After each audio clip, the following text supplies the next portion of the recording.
The Church of Scientology is so afraid of. This is SPTV. Hello, everyone. Happy Friday. Happy Friday. And welcome back to another episode of SPTV, where every literal day of the week, you guys, we ask ourselves the same goddamn question. What is Scientology so afraid of? Well, what could it be, you guys? What could it be? Definitely this documentary that we've been reviewing that was definitely extremely damning, because back in 1999, there was actually more being confronted on what is being done inside of these hotels than even our current state of affairs, you guys. Scientology has been very, very good at sweeping all manner of things under the rug. And yep, credit when credit is due. You guys, credit when credit is due. Scientology's Office of Special Affairs, which has been instrumental to giving a lifeline to the sham 501c that definitely got propped up for all manner of people to help themselves and for all manner of adults to live out their wildest fantasies, all aided and abetted and facilitated by the Office of Special Affairs. So we are going to be reviewing what is on the public record, you guys. So easily accessible is all of this information that we have, because documentaries have been made, newspaper articles have been written about the RPF, about kids in the RPF. And one little thing that we are going to get into today is, an alleged confrontation with semi-automatic weapons. So buckle your seatbelts, guys, because we are definitely going to see a lot of receipts. And definitely grab your notebook, grab y'all's notebook and sit down and start writing down your questions, or don't write it on your notebook, just write it here on the comments. We have the great Case in the house and Joe Spring, who are our wonderful moderators today that are going to help us navigate. So I thank you guys all for joining us, and definitely it's time to sharpen up our critical thinking skills, you guys. So definitely, take this opportunity to sharpen yours so that y'all can start asking your own questions, and you can start making your own conclusions based on the video receipts that we're going to watch and see. So we left it off here, so let's continue reviewing this media audit.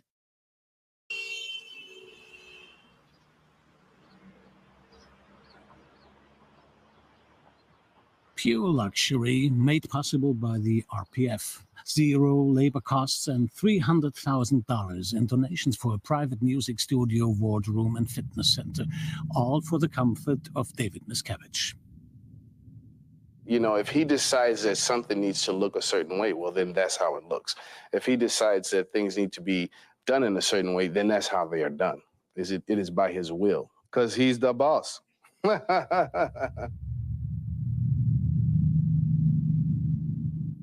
So I just want to add a little bit of context, guys, because that has been the pitch of every last protege of L. Ron Hubbard, that was with David. All of them were there at the same time. Jesse Prince was there. Mike Rinder was there. Marty Rathman was there. All of these amigos having a power struggle because they were all trying to prop up this 501c because they really thought that they were going to save the world. And as much as they want to paint and portray David as the only one who was into the slave role play, it couldn't be more false. It couldn't be more watered down. It couldn't be more convenient for the senior executives. Okay, you guys. So just so you know, Scientology's org board is like that, right? Like here's David Miscavige. And then all you need to know, you guys, is that all of these guys here are just senior executives right underneath him. So they're all in the same thing. As much as they pretend to be one over here, one over here. No, they're all together the senior executives. So as much as they really have gone out of their way to blab and blab and blab, like only David had slaves for himself. Only, no. All the people that were in senior positions put themselves there to be slave masters. They all recruited their own slaves. They all organized their own slaves. They all had, you know, including but not limited to underage kids, literally in this new Florida federal court lawsuit where Valeska Paris was tapped to be ironing all their shirts, to be washing, to be doing all manner of ridiculous things. So as much as all of these executives want to sell you the story about how they didn't have slaves, they were just some, you know, abuse goody two shoes that really wanted to save the world and, you know, really wanted to accomplish that. It's like, it's just not the facts. It's just not the facts. It's true. David, we already said, top of the pyramid scheme is David. But the other executives, you know, and just so that they cannot play dumb, you guys, let's just show them the policy that they all have to go clear for themselves. It's called the power formula.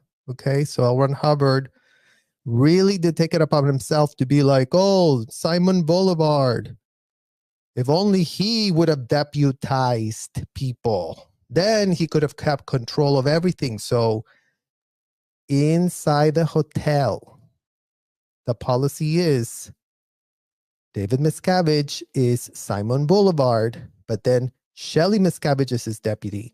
Mike Rinder is his deputy. Marty Rathman is his deputy.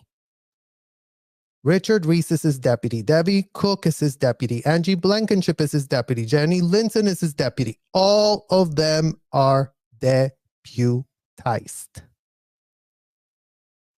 So as much as they purport to not be working in a conspiracy organized,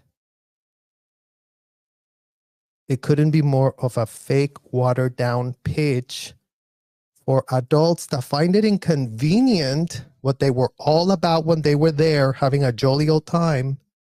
And as soon as something bad happens to them, they go, wah, wah, wah. I'm a child. I need to be cradled and canoodled. I need to be rescued. And David is such a bad person. And David and David and David. And they cannot get the word David out of their mouth, you guys.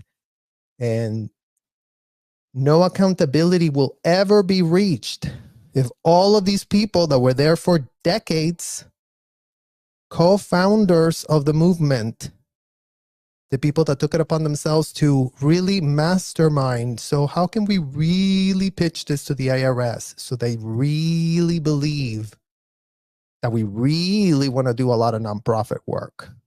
What type of false pitch do we need to put together?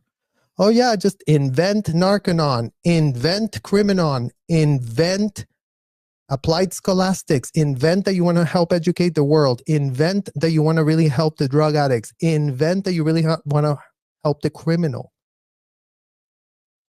So all of these mastermind plans put into place, not by L. Ron Hubbard, you guys. Remember, he was already way deep down, getting eaten by literal disgusting worms where he deserved to die. That disgusting degenerate that was high out of his mind, pulling things out of his ass, and all his proteges going goo goo gaga for him, all his proteges relinquishing all critical thinking skills for themselves, you guys. So David is not the only one who relinquished all his critical thinking skills. So did Marty, so did Angie, so did Ann Rathbun, so did all of them. And that is why they're so implicated, and that is why they're so corrupt. And that is the beginning and the end of the dysfunction of all the Scientology executives who sit on the sidelines pretending that they had nothing to do with what in the hell they were all doing. In this third and final installment of our media audit, we are going to meticulously dissect the 1999 German documentary Happy Valley on the disturbing reality of the Scientology Rehabilitation Project Force. Today, we shine a spotlight on shocking revelations brought to light by Jesse Prince, particularly the unsettling fact that the executives within the organization possessed semi-automatic weapons. Jesse Prince's first-hand accounts provide a chilling glimpse into the inner workings of Scientology, where high-ranking individuals were allegedly armed with semi-automatic rifles provided to them by L. Ron Hubbard, as alleged by Prince. This raises serious questions about the nature of the organization and its actual true intention. In what literal MF world, you guys, are all of these religious do-gooders that really want to save the world armed to the teeth? Because that would be a very good question for them to start answering. Since you really wanted to save the whole world, why were you arming yourselves to the MF teeth? The very notion that executives, those entrusted with leadership, obsessed with staffing their hotels with minors, wielded such weaponry, raises alarms and demands a closer examination of the level of derangement and lawlessness that has been enabled to proliferate inside these hotels and commercial buildings operated by a band of self-proclaimed executives that only have one thing in common. All of them are fanatical followers of the late convicted indicted felon L. Ron Hubbard. Our analysis delves into the complexities of intervening with adults who willingly entangled themselves with Scientology, positioning themselves as willing pawns in executing the bidding of L. Ron Hubbard blindly and navigating everything with -0 critical thinking skills for themselves. We explore the nuances of individual agency, the boundaries of intervention, and the ethical considerations surrounding those who were willingly implicating themselves in this disgusting scheme. Furthermore, we will unravel more shocking revelations surrounding the utterly criminal operations orchestrated by the Office of Special Affairs, founded by none other than L. Ron Hubbard's publicist and cleaner-upper, Mike Rinder. Rinder, the so-called watchdog and founder of this highly corrupt office, has not has not been scrutinized with the details, and it becomes evident that the criminal actions are occurring in plain sight, challenging the very fabric of legality and morality for all the people that are implicating themselves in this highly corrupt behavior, and yet are still at it, PRing their way through new ways to grift while purporting to save the world again. Jesse Prince calls out the criminal modus operandi relating to activities and actions in a culture of abuse and corruption perpetrated by all Scientology executives. The levels of corruption extend through the entire organization. And last but not least, we're going to hear about disturbing revelations that those in the upper echelons found it laughable that their subordinates believed in the organization's teaching, which only deepens the sense of betrayal and total scammer ways by all of those involved, implicated by aiding and abetting all manner of unthinkable atrocities, covering up this racketeering criminal conspiracy. In this concluding segment, we confront the stark reality that the organization, as portrayed in this documentary Happy Valley, is rife with corruption, criminality, and callous disregard for the well-being of any and all underage kids.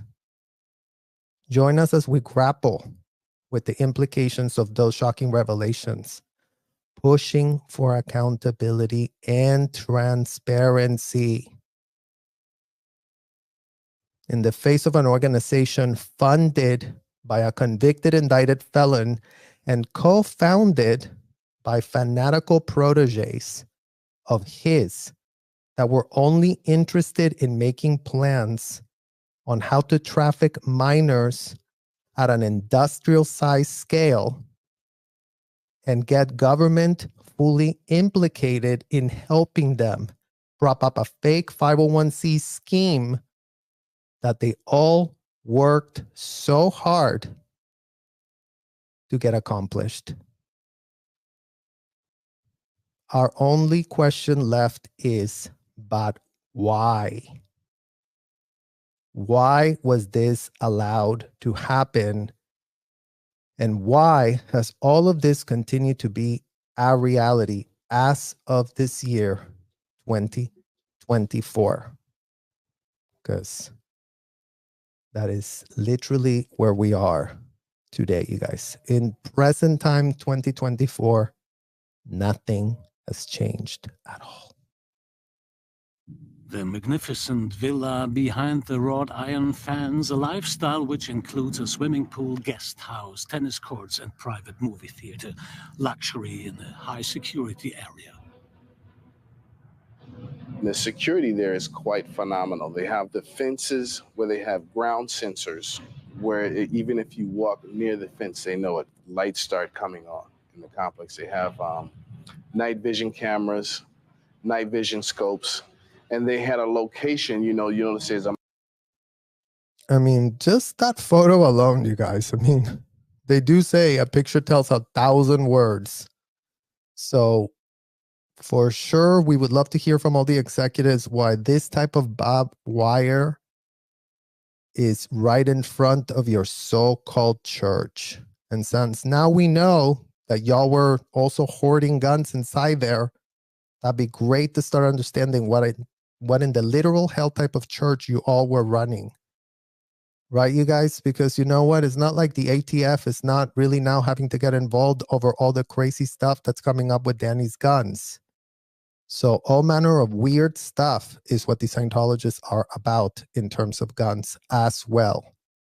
So I'm not going to divert on that subject, but suffice it to say that there's plenty other Scientologists out there that have illegal weapons, that transported such illegal weapons across state lines.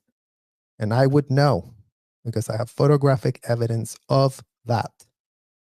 So it's really, really disgusting and lawless what in the hell is going on, and in what world is a fence like this, the literal photograph of what it means to be a very religious person. Who are they protecting? Or how are they protecting themselves like this? And why would they need to protect themselves like this if they're such do-gooders? A mountain behind there, a little hill. They had an area up there called Eagle, where someone is constantly watching over the property all the time, a security guard, and they rotated his video and everything. I know these things because I helped set up the security there. Ooh, you're talking about reaping what you sow. No. And then they have these nice looking fences where you can hardly see, but if you touch it, it cuts your hand. You bleed like crazy. It's like razor sharp on the top, so that if you try to come over.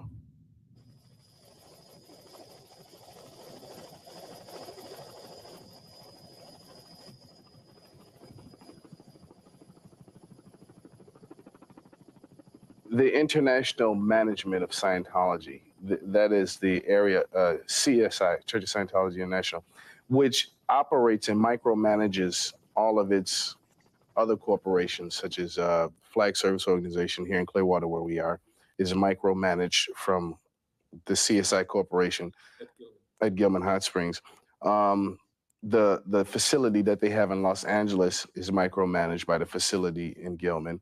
The facility that they have in Europe is micromanaged by the facility that they have in Gilman Hot Springs. In other words, any area that produces a sufficient amount of income is micromanaged from the Gilman Hot Springs location. Good night.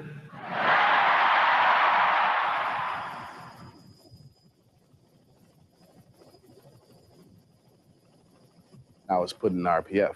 It was in Happy Valley, just down the road from Gilman Hot Springs, their Golden Arrow location on the Indian reservation. Yeah, passed through the Suburban Indian Reservation. Who assigned you to the RPF? David Miscavige. David Miscavige. At Gold. Yes. For what reason?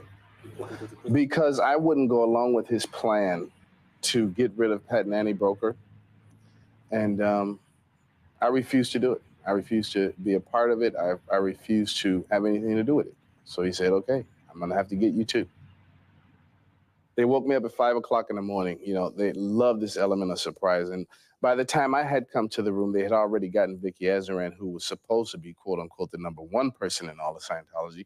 And she was sitting in the corner crying and shaking miserably because they, you know, all of these men had screamed at her, pushed her around, and she was very afraid. And then I came in the room and he says, well, it's over now. You had a chance, you made the wrong choice, and you're going to the RPF. And he told me, you call me sir. I'll never forget it. And I looked at him, I was sitting across the desk. He said, say it, say it, say it. And I got up and I said, fuck you.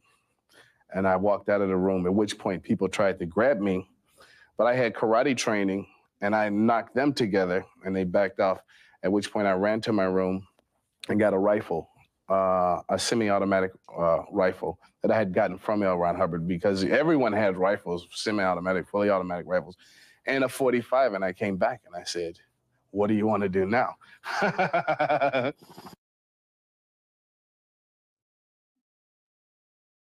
So there you go, you guys. And as much as Jesse Prince purports that everybody had semi-automatic weapons, guess who didn't have any semi-automatic weapons? The children. The children didn't have semi-automatic weapons that we could have really used at that time to get rid of these people that were literally on top of us. And going back to the same point, why are adults literally pointing guns at each other inside of a church? Semi-automatic weapons that they all have. And yes, we're talking about when Jesse Prince was there, this was before the IRS approved them. They were, you know, very pressed to get the approval, but they were still operating fully. And the point is that later, when I was in the Sea Org, they were going back to the point that no, not everybody had automatic weapons. Only security had the automatic weapons. And they had a lot of them, a ton of them, and all the security guards would always be going every week to go train. And guess what? They go train with their little buddies of the Clearwater Police. Imagine that, you guys. Isn't that great? That the Clearwater Police is so buddy-buddy with them that, you know, they'll have little trainings on the side. And, oh, yeah, let's go shooting. Let's really show you how to shoot. Oh, can I pay you to teach my people how to really defend our hotel? Because we're really pressed to defend it because we really need security with guns everywhere because, you know, imagine in all these years, you guys, Scientology has literally overly dramatized any of the crimes that have been committed against them, but they really have nothing in the books to show for anything, you know, other than that horrific Australia death, which did happen from a kid that was autistic that was being abused, and he ended up actually going after a security guard and offing him. And of course, Scientology blamed that all on Leah Remini. Imagine that. There's nothing that these people won't project onto others, you guys. There's just no limits for them. Anything bad that happens to them, it's always, always, always, always everyone else's problem. There is no ability to self-reflect. The type of narcissism we're talking about here is systemic, institutionalized AF. And as such, you see the lawlessness, the craziness, the entitlement, the laughing about it as if we're like supposed to be so impressed with, you know, Jessie Prince's karate kicks. Those are the people that were in charge of underage kids, you guys. That's what no one puts together, including the Tampa Bay Times. The same adults that were playing their sick, humiliating game that they have pitched ad nauseum as a one and only thing that everyone needs to cradle and canoodle. Oh yeah, when we all got stuck in that trailer. Well, those people at the top of the food chain were the ones that were in charge of all the minors underneath them.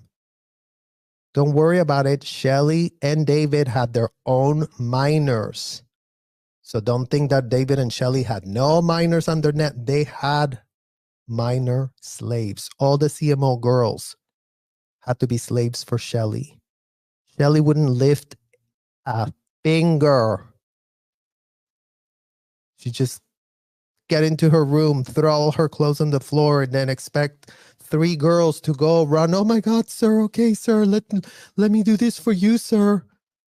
So they couldn't all just have been role-playing slave masters, because yet again, you guys, in America that did fight a whole war to abolish slavery, allegedly, because, you know, slavery is alive and well as of this year, because every single one of these co-founders that propped up the sham 501c decided to read the clause about slavery and go, that doesn't apply to us.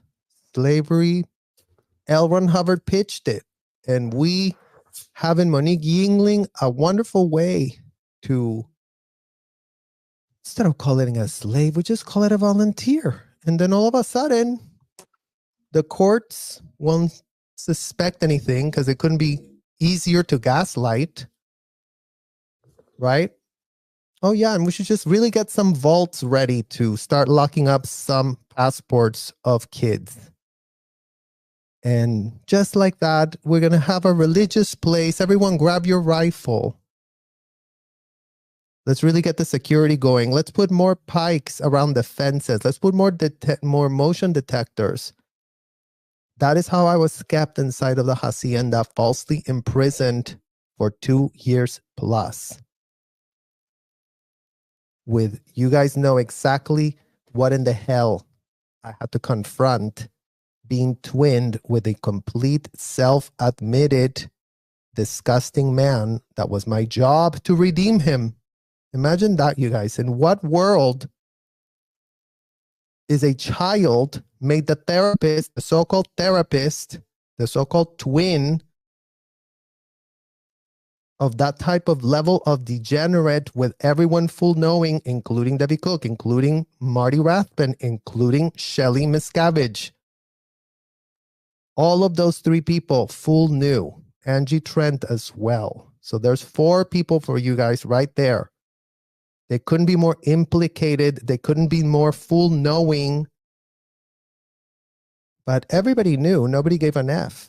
That's the problem with these hotels, you guys. Everybody knew everything and nobody gave an F. And that's why they're so implicated. And that's why they're all so pressed to, blab their mouths as much as they can about all manner of stuff, except actually coming clean and actually being honest for once in their lives.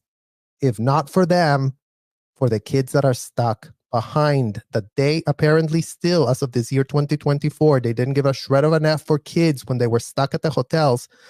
Well, guess what, you guys? They walked out. Kids can stay there. See you guys later. Let me really go sell a book real quick.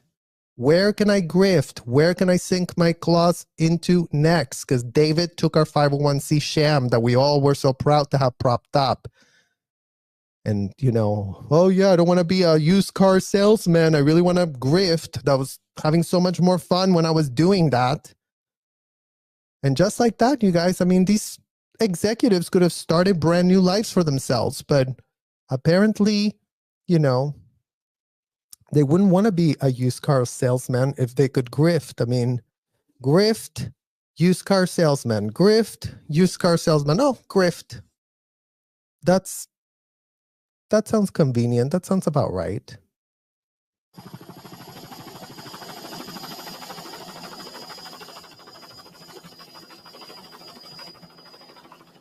Now, David totally changed his character. He says, Jesse, we've been through so much. Please, let's not do this. Come on, put the guns away. Yeah. Put the guns away. He didn't take my guns. I put them back, and then I came out and we talked, and he said to me at that point, he says, look, I really need you to do this. Please just take this fall because, you're in a high position in the church. All of the staff see this going on. I need you to do this. Guys, and again, I'm sorry to have to pop your delusional bubble, Jesse Prince, but again, you're high in the cartel, in the trafficking of minors cartel that we all propped up for ourselves. That's where you were high. So in what world are you all operating as a cartel? Trafficking minors all across the entire world.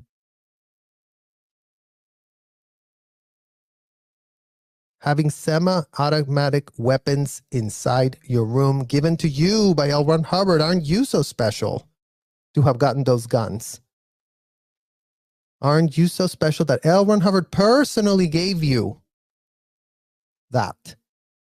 Aren't you so special to have been literally right next to the deranged, disgusting man that you decided to worship?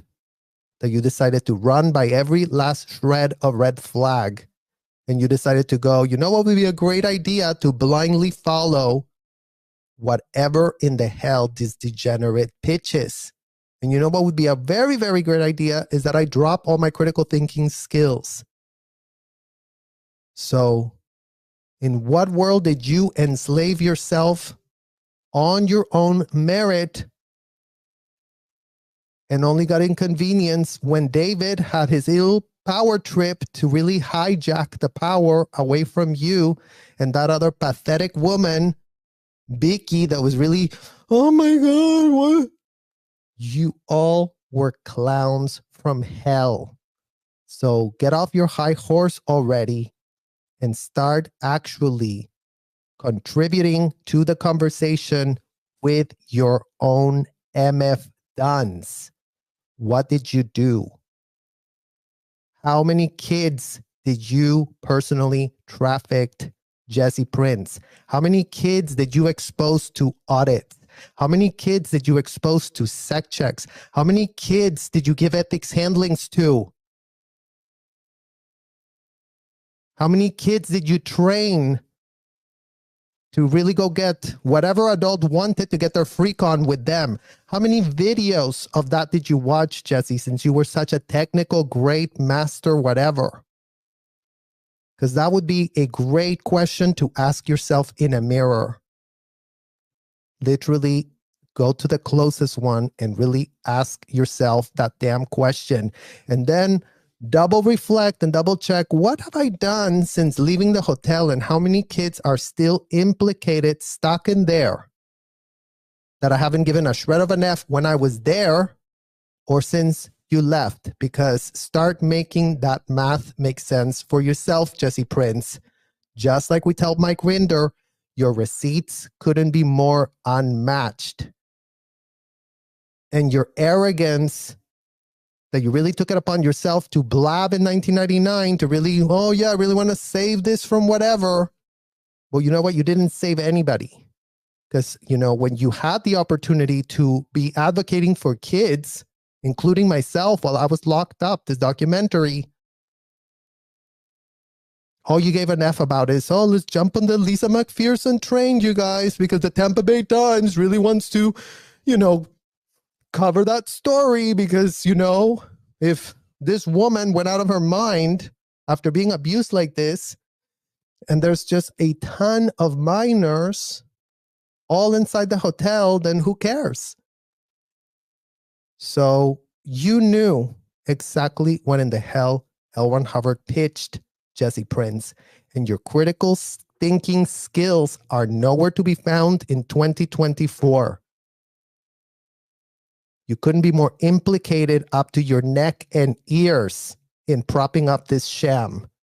So yet again, you guys, with the victim hero complex, they always want to come out and tell everyone what it was really like to be next to John Travolta and Tom Cruise, and let's just blab and blab about useless, pathetic things to self-aggrandize. It's always the same old MF pitch.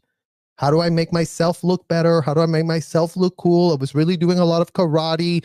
David didn't take my guns. I put him back myself. Or you couldn't be more pathetic is what the problem is. Just so Scientology itself doesn't fall apart.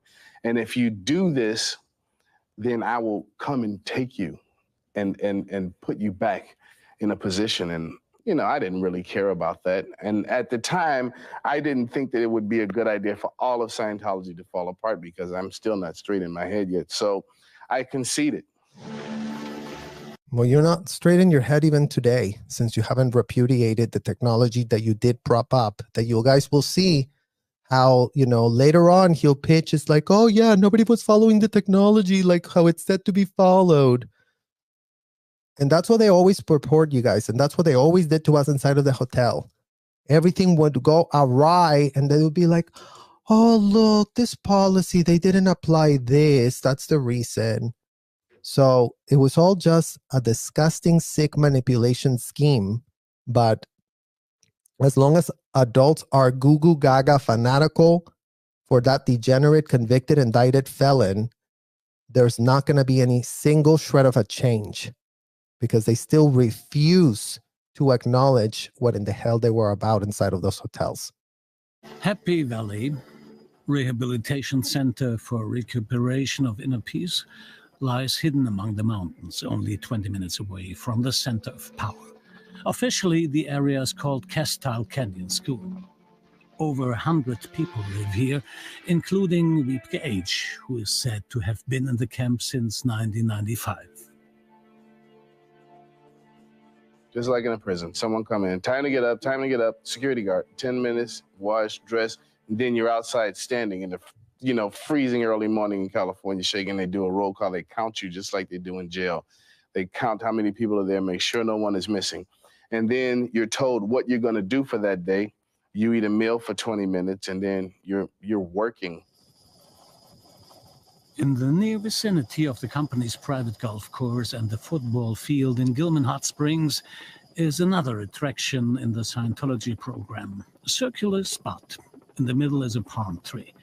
That's not meant for harmless game. Miscavige, the successful manager, what became of her?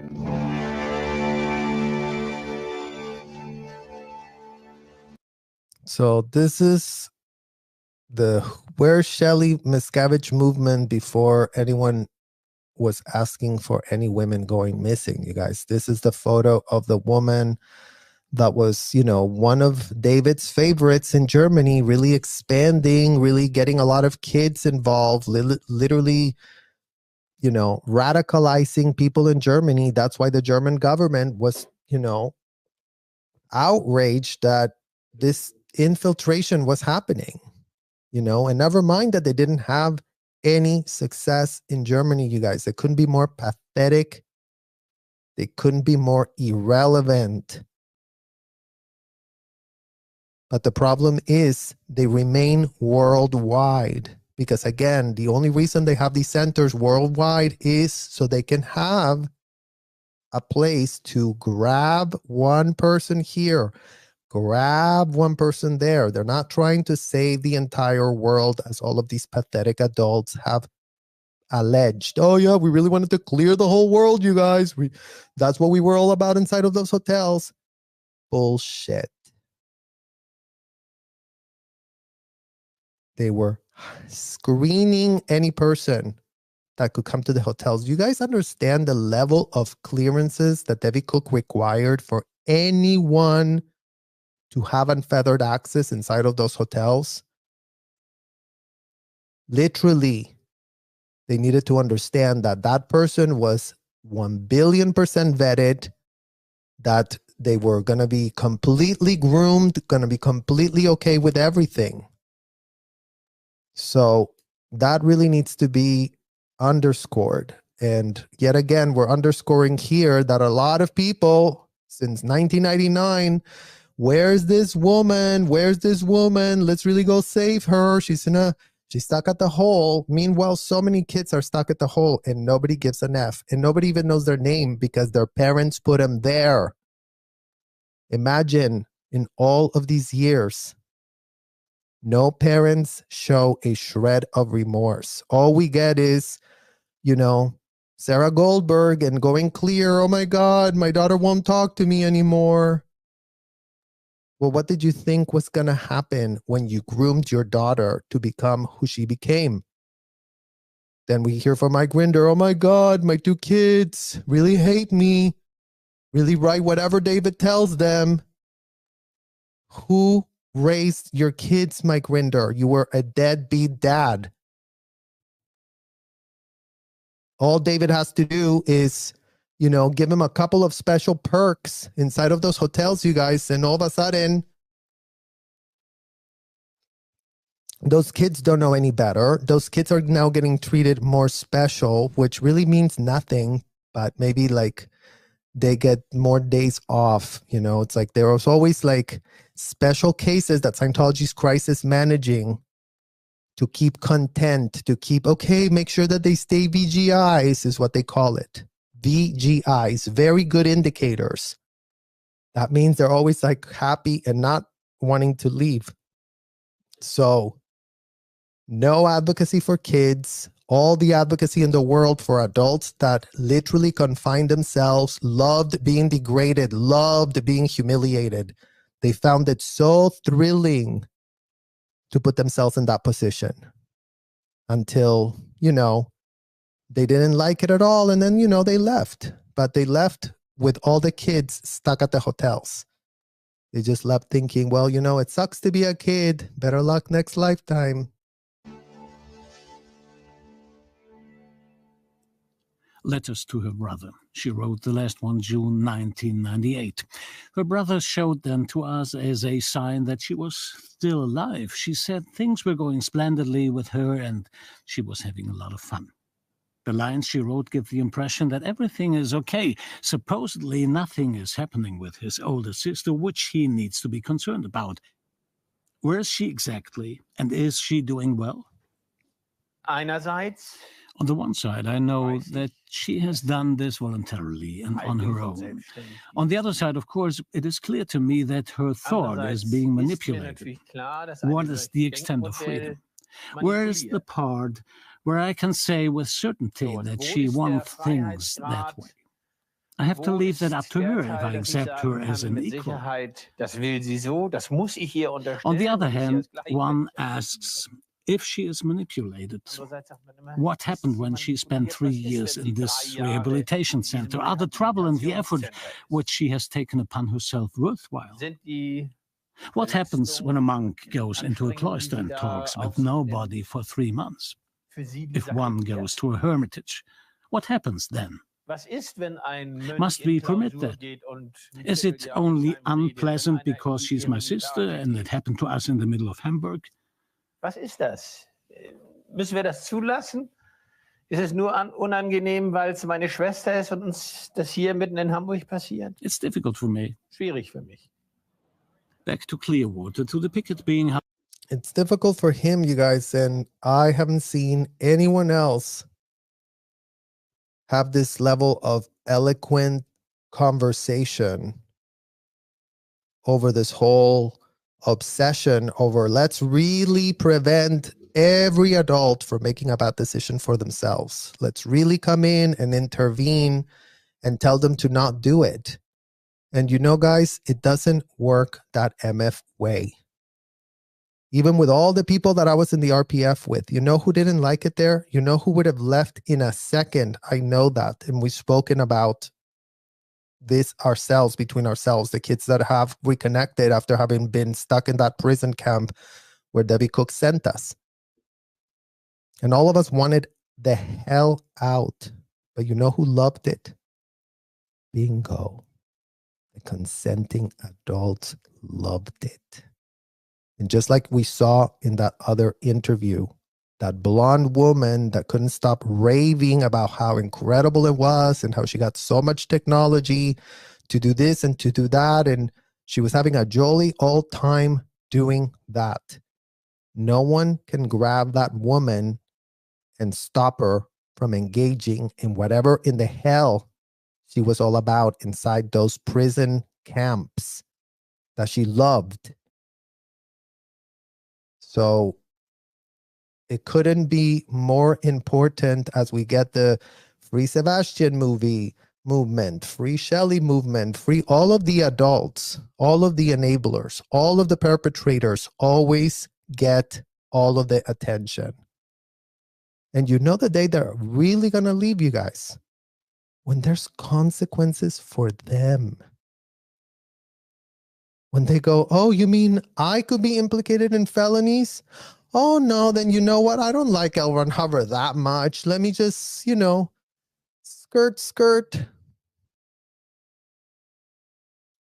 As if we don't have Jeffrey and Ghislaine to thank profusely for laying the groundwork of how this problem gets stopped.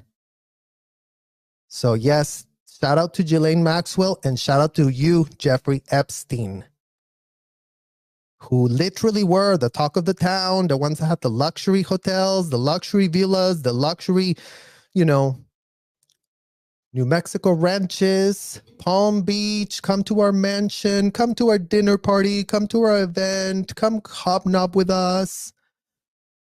And then all of a sudden, you guys, you can't find a single shred of person wanting to have anything to do with them. I mean, I saw a headline today on Prince Andrew, the turd that won't flush. Imagine you're Prince Andrew, and with the latest release of documents, you are the turd that won't flush. I mean, literally, guys, but yeah, thank God for that, right? Because it gives some sort of framework.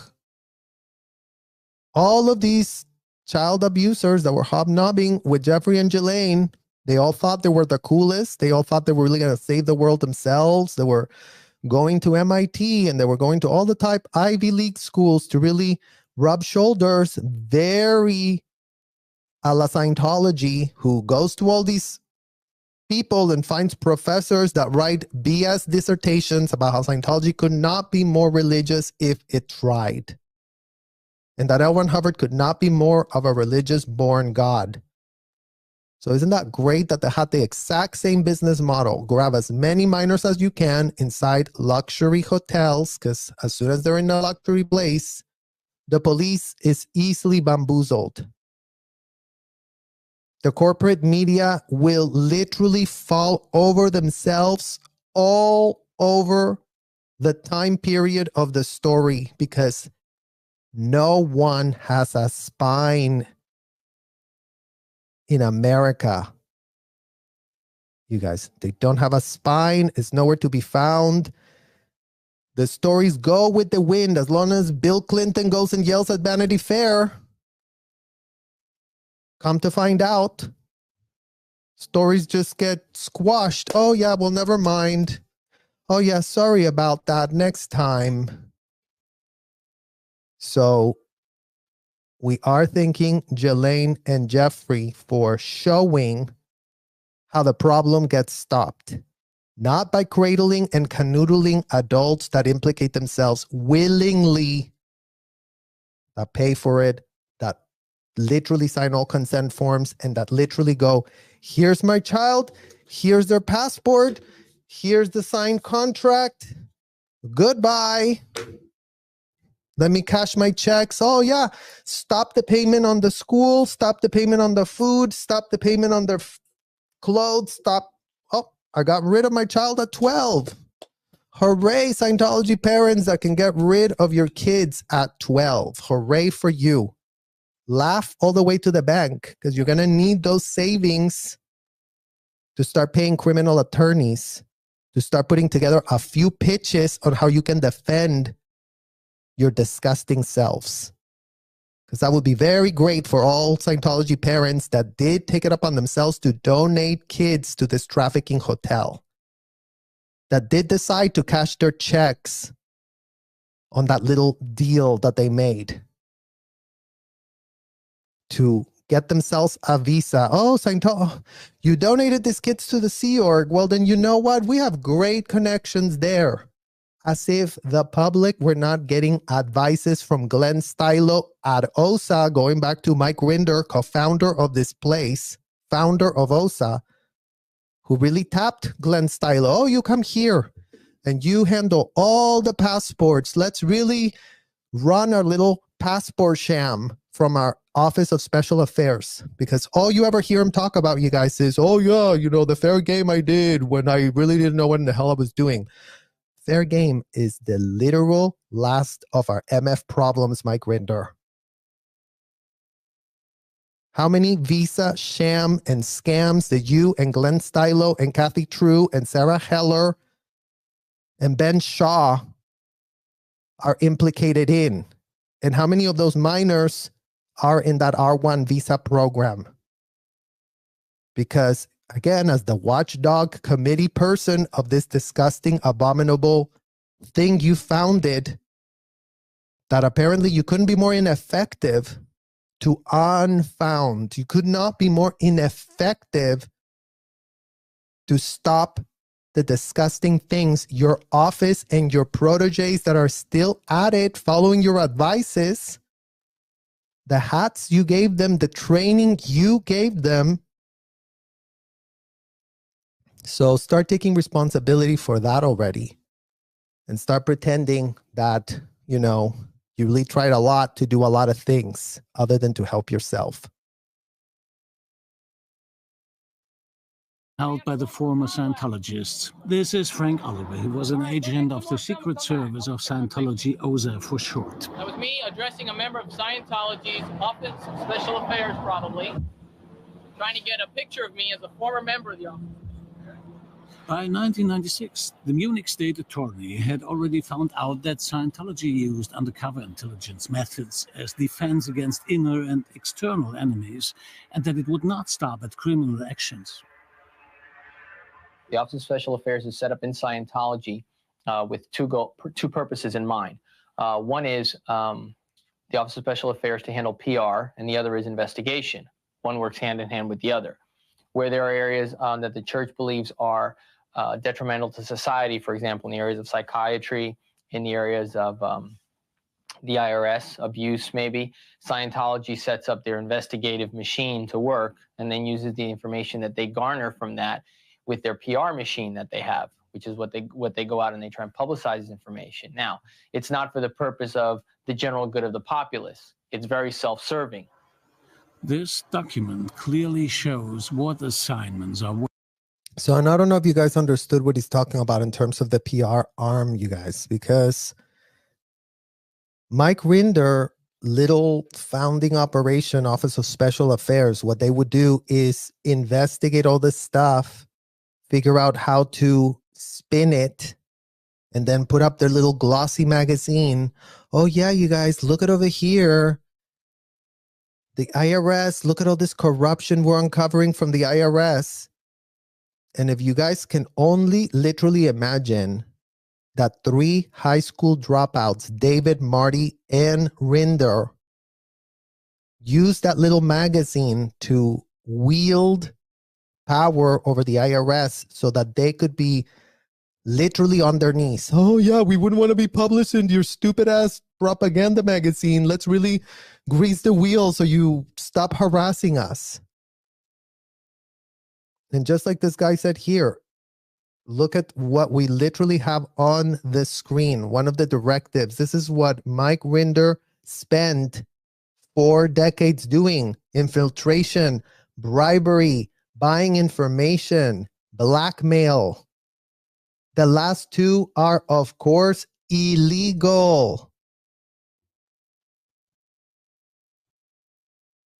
So you all knew you were doing illegal things, and it couldn't be more in writing because we have it right here, Mike Rinder. So by all means, start MF explaining your damn self. You couldn't be more pathetic if you weren't literally called out by your daddy figure, L. Ron Hubbard, that did tell you the last 2 are also, of course, illegal.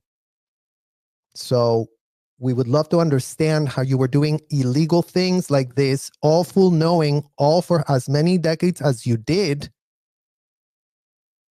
And today are just, grifting away at another 501c, grifting away at another book deal that you're making, grifting away at seeing who really hires you to be an expert of whatever in the hell you purport to be an expert in.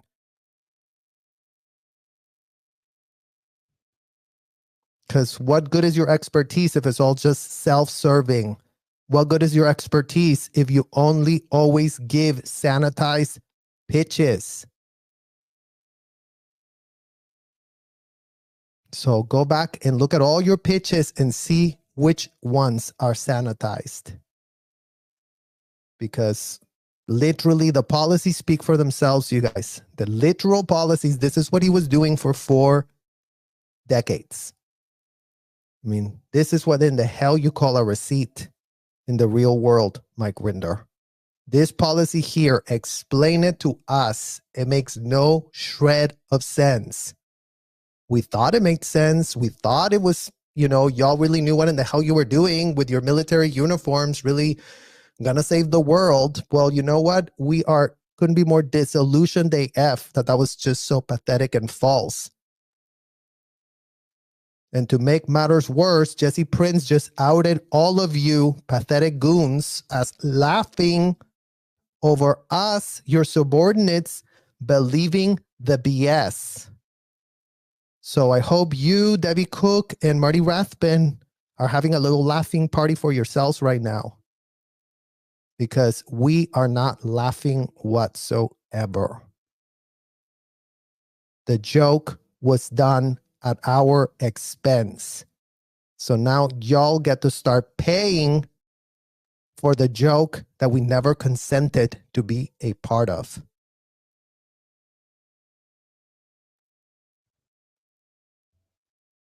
Waiting for OSA agents.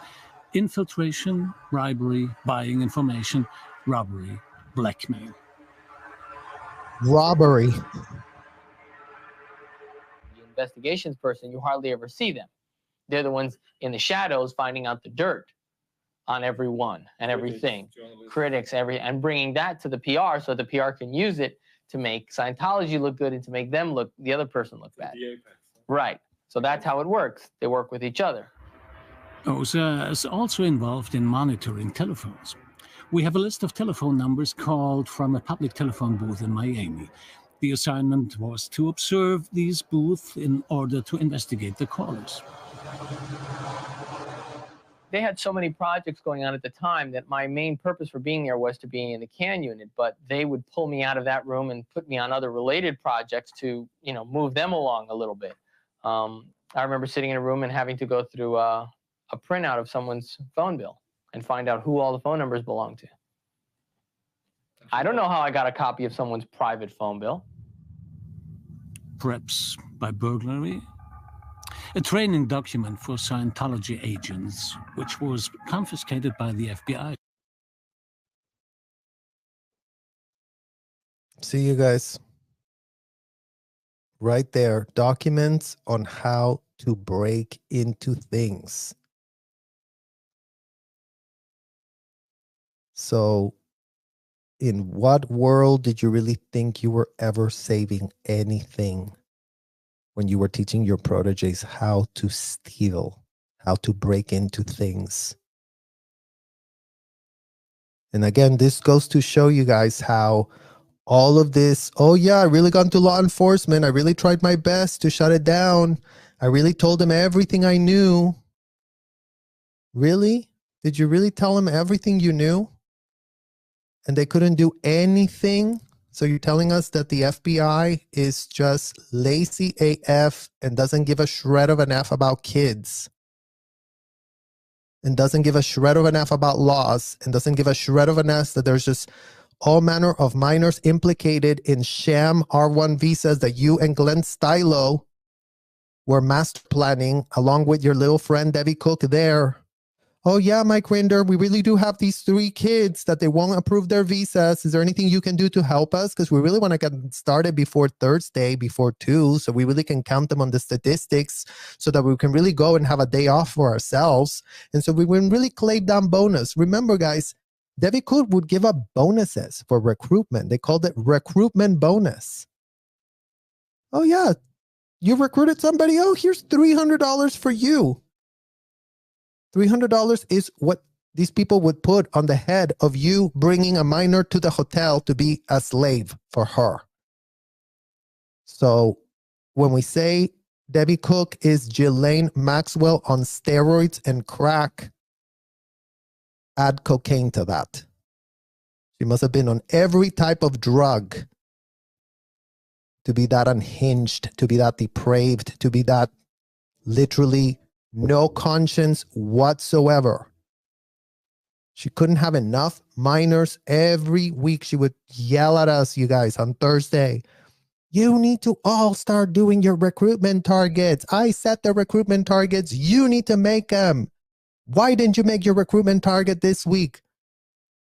Yes, sir, you're right, sir. I'm working on a psych. Did I tell you? Did I ask you to speak? No, sir. No, you didn't. Okay, so then don't open your mouth and deaf T me. Don't create developed traffic. Did you get your recruit? Yes or no? No, sir. Well then, HCO, investigate them, interrogate him, find out if he's masturbating. Oh yeah, you guys, this is in front of 600 people. Little Debbie Cook with her little power trips, always wanting to find out who's masturbating, because that was her solution for everything. Everything had to do with masturbation. Oh, you masturbated, then you really are blocking the production. You really are not wanting to recruit people because you masturbated. It couldn't be more unhinged and dumb, but leave it up to these clowns that did role play in fake military uniforms. It shows that the organization will not stop at burglary. Along with exact descriptions how to break through door locks and even safes is covered. Pull your prepared metal strip from the lower end of the door to the strike plate of the lock and the door pops open. If you have problems inserting it, use your foot to hold the door open a crack. Isn't that great, you guys? If you have problems opening the door, use your foot. Well, I think we're going to be using our foot for other things after this live, you guys, because it couldn't be more self-evident. And I myself had never seen this documentary, but the fact that all of this information of OSA, all of these policies of OSA, all of this rampant criminality that has been washed up, that has been swept under a literal rug, as if we didn't see Mike Rinder in this video. I put him on the thumbnail before, him there standing with the cops, right behind the cops, Mike Rinder. If you spend 40 years greasing the wheels between you and your little OSA, with all these legal departments figuring out how to compromise them, how in the literal hell can you not reverse that? How is it more easy, you guys, to corrupt the police than to uncorrupt it? Because you know what the police is very scared of? You guessed it, getting called out on corruption. And if the police, the LAPD, the Clearwater Police, PD, and all of these other corrupt people, if they were scared of getting outed, then you would see them applying the law. But since they're not scared, since they're all just really relying on Monique Yingling, attorney of the millennia, that really just pitched this as a 501c, couldn't be more religious, what in the hell goes on there? And then why in the hell are you having an entire office dedicating to breaking doors? Monique, please. Your executives are armed to the teeth with semi-automatic weapons. Your executives lock up kids against their will. Your executives are thirsty AF to grab as many minors as they can, and they're still at it. Sebastian is at there today, you guys. Do you see Mike Rinder going out there and trying to stop people from going there? No, he's too high and mighty over there. He's really going to help a lot of people by doing nothing, by seeing what he can grift on next. You haven't done anything to stop the cycle of abuse, but you purport to be the one that really should be tapped to do that. So in what world can you reconcile the incongruent receipt, Mike Rinder? In what world can we make sense of what turns out was the modus operandi of your office?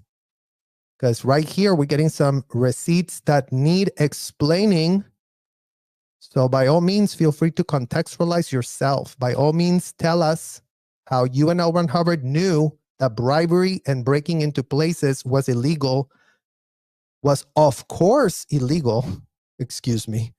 But, you know, we still do it because who the hell gives an F? You know, we're not talking the Guardian's office, you guys. These were OSA documents that they were operating in. So remember, Guardian office is the one that L. Ron Hubbard is responsible for. OSA is the one Mike Rinder is responsible for. Oh, speaking of which, there you go. Isn't that great, you guys? Little smirky Mike Rinder with his little cell phone. Oh yeah, you guys, don't get this twisted. All of these little executives that were the slave owners had a little phone, and they felt very important to have a phone because, oh yeah, no one else is allowed to have a phone unless you're a senior executive. You are not getting a shred of phone. So Mike Rinder that always told us he was so outward facing. Well, you know what? In this documentary, he was really pressed to make sure that it didn't come out. And in this documentary in 1999, he would have known I was literally right there as a minor doing what in the hell I was doing. So before you want to pretend that you didn't know anybody, Mike Rinder, and you were doing a lot of PR, I mean, anywhere you place yourself, whether you were writing pitches to put L. Ron Hubbard on the New York Times bestseller, writing fake affidavits for you and Monique to pitch your 501c sham scam, or whatever in the hell you are, all we get is the same exact result of you being front and center with the problem. literally right there with his little suit. And, you know, does he look real pressed, you guys? Does he look like he really wants to leave? You know, because he's got a nice little suit going for himself. Don't think that our uniforms were nice and pressed like that. We were given disgusting, like from that company. What is it, you guys? The one that does all the uniforms? Generic AF is what all the slaves got. The executives had Italian suits tailor-made to their measure. Oh, yeah, of course. You wouldn't want to be out PR. You're representing us. We need to really impress Monique. So with this little suits and his little cell phone and his little glasses and his little smirk, he's out there doing what he does best. Grabbing proteges, teaching them his ways, the ways to have this new office really work real well, with fair game, with breaking into people's things, with tapping phones, whatever in the hell illegal thing you can think of, because he's a religious man. That's all it took for the police to, you know, really stand behind him. You're just so religious here. I mean, the religious literally means they can do whatever in the hell they want, apparently.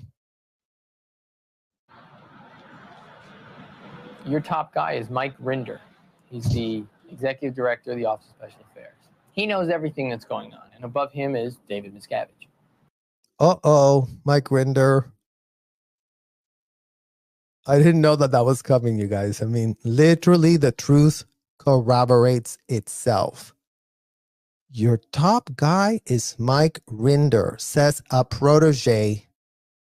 How many years back? Who in the hell knows where this Frank Oliver is today, you guys? He's definitely not an SBTV creator, but he was calling out Mike Rinder as he's there in the phone, seeing how he's going to scheme and scam and launder the image and pretend there's no RPF and pretend that everything they're doing inside the trafficking hotel is just another religious experience that kids are having for themselves. And imagine that at this point, you guys, he's not even pressed about having kids in the hotel. He's just pressed that, you know, someone's asking about a woman, adult, that really consented and loved it and loved to be humiliated and loved the RPF. So isn't that great that he didn't give an F about the kids, that he thought, no one's asking about them, so I might not have a problem there, but let me really do sweep under the rug all these other receipts about my office that I founded.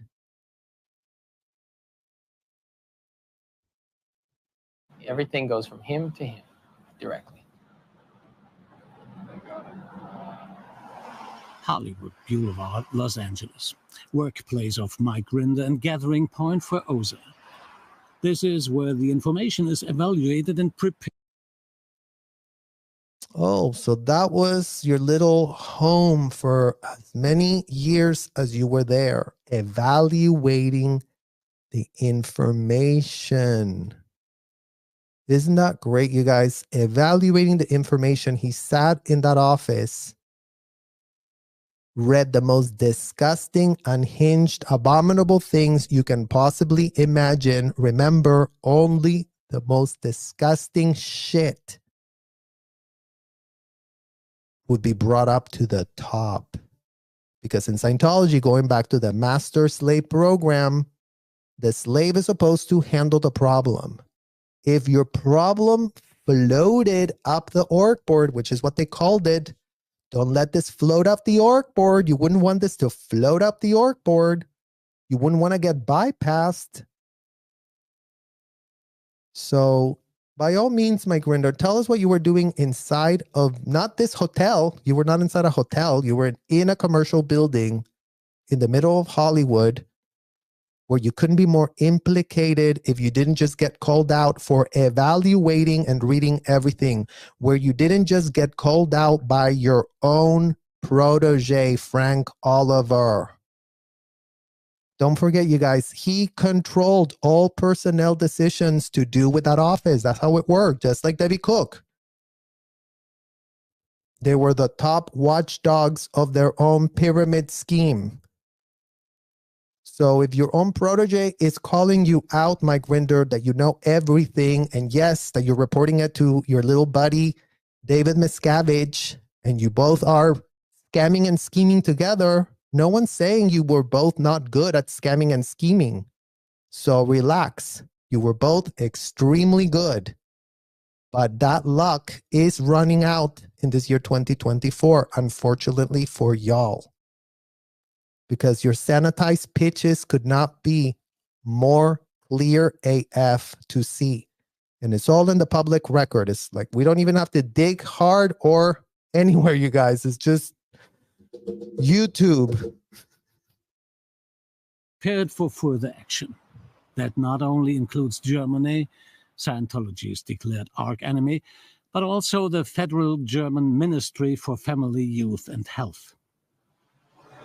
See, that was the right agency to be investigating this. Where is our family youth organization, you guys? I mean, Germany was outraged, but when the hell these people were proposing, they're the only government that smelled a rat because, again, they did take it upon themselves to prop up a disgusting L. Ron Hubbard of their own. But America has purported that, you know, their hands couldn't be more clean and, you know, they couldn't be more of an incredible country, freedom of religion. Well, you know what? Freedom of having kids turned into slaves by way of Mike Rinder, Marty Rathbun, David Miscavige, and Debbie Cook right into hotels. As modern day slavery is literally 1000% sanctioned, endorsed by the idiots at the IRS, by the corrupt, disgusting people at the IRS that, you know, they were just too pressed to get law, you know, sued themselves. It's like, okay, whatever, fine. Give me the paperwork is what the commissioner ended up doing. Give me the paperwork. Just go away.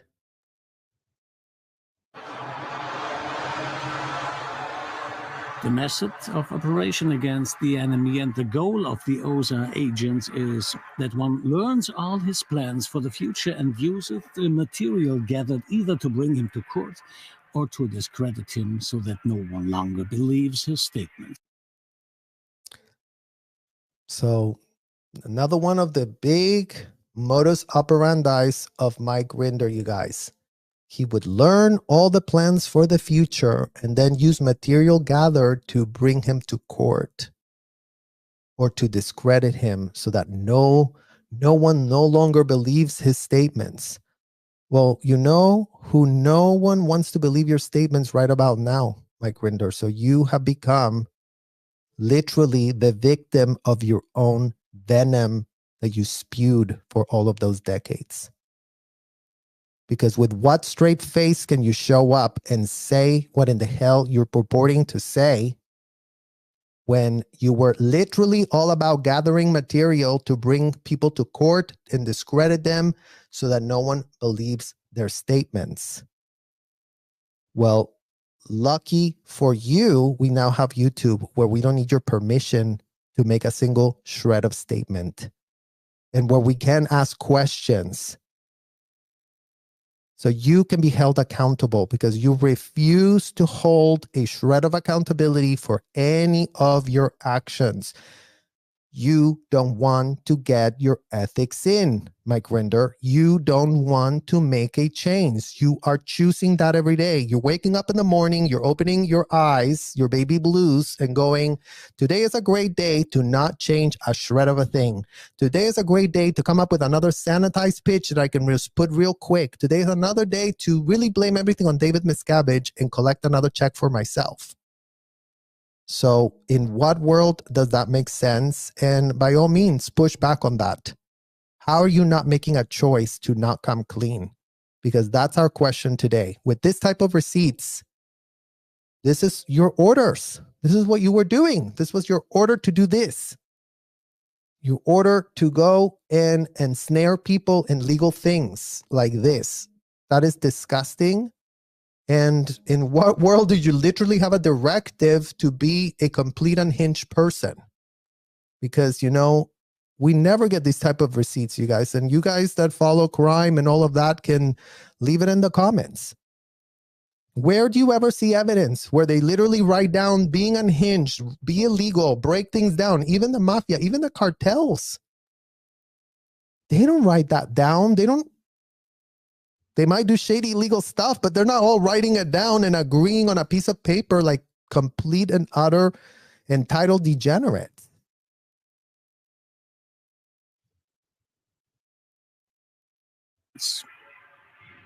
OSA is his, that's his number one thing right now. That's what he has to have in place. If not, Scientology would have been gone long ago.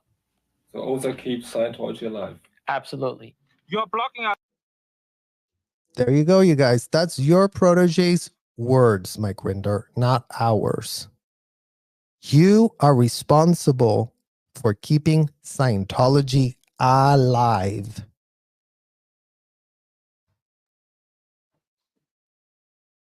So let that really sink into your brain. Let that simmer and sizzle inside your brain. The person responsible for keeping Scientology alive. The person willing to do whatever type of PR cleanup so that minors could still be implicated, so that minors could still be getting abused, so that all the public that you were so pressed to service, all the people that could pay $500 an hour to come get service by us would not lose their little paradise. Because that's all y'all ever cared about. So it couldn't be more obvious that the type of disgusting paradise, literally the Disneyland for pedos, that you and Debbie Cook and Marty Rathbun and Angie Trent and Kathy True and Sue Gentry and Ricky Jensen and Claire Headley and Shelly Miscavige and Pilar Saldarriaga. It's a vast network of enablers, you guys. If you think that, Jeffrey and Jelaine had 200 people on their list, well, make that 5,000 people of enablers for these people. And we haven't even gotten out to the outside enablers. All the banks that literally bank these people. All the banks that are supporting, aiding, and abetting systemic, institutionalized trafficking of minors. Go check real quick how that turned out for JP Morgan Chase to be doing business with Epstein. Because right about now, all banks that are banking these disgusting people should really be thinking about the $300 million plus fine they had to pay for playing dumb. And once again, these people have over $3 billion in assets and blood money on the backs of kids.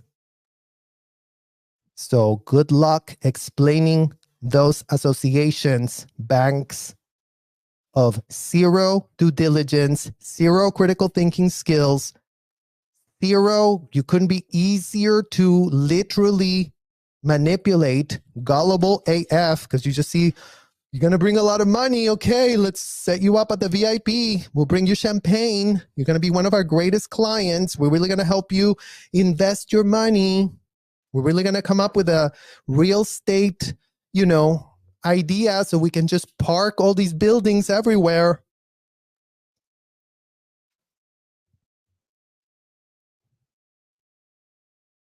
So is the money laundering for me, is the trafficking, the systemic institutionalized at an industrial scale trafficking of minors for me. What I don't seem to understand how all of this information has been known for decades, you guys. And, Yet still here we are. I mean, 1999, 2009, 2019, like almost a quarter century. Imagine, in a quarter century, Mike Rinder has still kept Scientology alive. Isn't that great? Isn't that so great, you guys, that the founder of OSA doesn't want OSA to die because, you know, that's his little baby, not his kids. His kids are stuck in the hotel. He could give a shred of an F about them. But, you know, OSA and all his little proteges there that he really does miss when he was, you know, having a jolly old time being allowed to be the unhinged, depraved person that he loved being for as many decades as you were doing that job, Mike Rinder. It's not like you did it for 1 month or 2 or 1 year, or you left in your mid-50s. You were a full-blown adult. And yes, you really did sell your little people. Oh, no, but I was also a kid, you guys. I had no shred of a clue. Well, you know what? You did have shred of a clue. And you know what, Mike Rinder? You do know a lot about legal stuff. So don't play dumb as if you were stuck at a hotel, not knowing anything, having no education, having complete arrested development, because that's some of what we had. Isn't that great, you guys? Like, we had complete arrested development. We were kept to see nothing else outside those walls. We never had a single shred of a conversation with an attorney that could explain us anything. Mike Rinder spent 10 plus years retaining the top best attorneys he could find, so him, his little friend Marty Rathbun, and David could really role play saviors of the galaxy, laughing the way to the bank as they enslave kids, because this was a power trip for them, you guys. Total, utter power trip. They didn't give a... They were so stupid, they volunteered for the assignment. Imagine being that stupid and pathetic that you literally go, oh, you know what would be a great idea to just volunteer for this. I mean, I'm not going to get any of the money, but who cares? As long as I volunteer, I'm at least considered important. Well, go check how important you are in this scheme with a mirror. Go check that real quick. You are harassing us. You are not allowed to block us, you know? They have refused to You're leave. blocking us. Nobody is blocking you. You're blocking us. Fine. I'm placing you under citizen's arrest right now. OSA in action. We wanted to go to Happy Valley to see with GH. However, our drive was stopped short by a roadblock. I mean, look at that, you guys. And then Scientology really is talking about how they get harassed. And that's why they are hating Streets LA. That's where they're hating Jessica right about now and all the people that are sitting outside of their stuff. Because usually it's they who do the harassment. So I'm sure that, you know, Mike Rinder's proteges right about now are having short circuits in their brain because they don't know how to fix this. Mike Rinder is no longer around, their little daddy figure, to really help them navigate this. Since he so, you know, craftedly navigated them through every crisis. I mean, shout out to him, you guys. He's a good publicist. He knows how to handle his little talking points. But that's the problem when you're propping up a sham and when you're a publicist full of lies and spin. That the minute somebody knows how to blow Mike Rinder, your little house of cards couldn't fall flatter to the fucking floor if Newton hadn't literally found that there's gravity in the world to pull down your disgusting scam. We were held up for over 2 hours on the open road, scolded, yelled at, threatened. There was no way out. What or whom? I mean, you guys scolded, yelled at, threatened, and held for 4 hours someone that's doing a documentary. The Office of Special Affairs. Mike Rinder's proteges were out there doing this dirty work under his orders, under his command. He's probably in his little cell phone Okay, block them more, yell at them, scream at them. Isn't that great?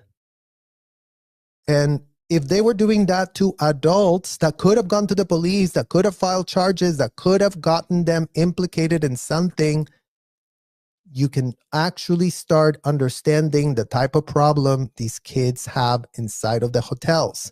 If these people are this unhinged, this level of degenerate by their actions, not our opinion, these are degenerate actions on their own. Full knowing that you're doing something disgusting, full knowing that you are part of a scam, and then you leave the scam and you refuse to call it a scam. You continue to prop up all your little washed up narrative about how, oh, well, yeah, a lot of people really believe a lot of stuff there.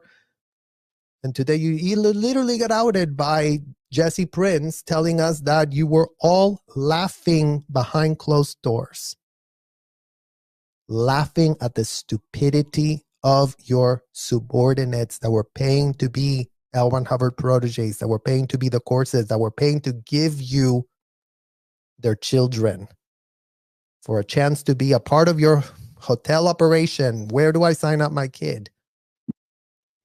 Were they concealing there? Many questions remain unanswered. You're asked to do things that are illegal. You're asked to do criminal things, in your position. And then pretty soon, you're doing it, everyone else is doing it. It's like part of the job. If you want to be in this position, then you have to start doing these types of criminal activities.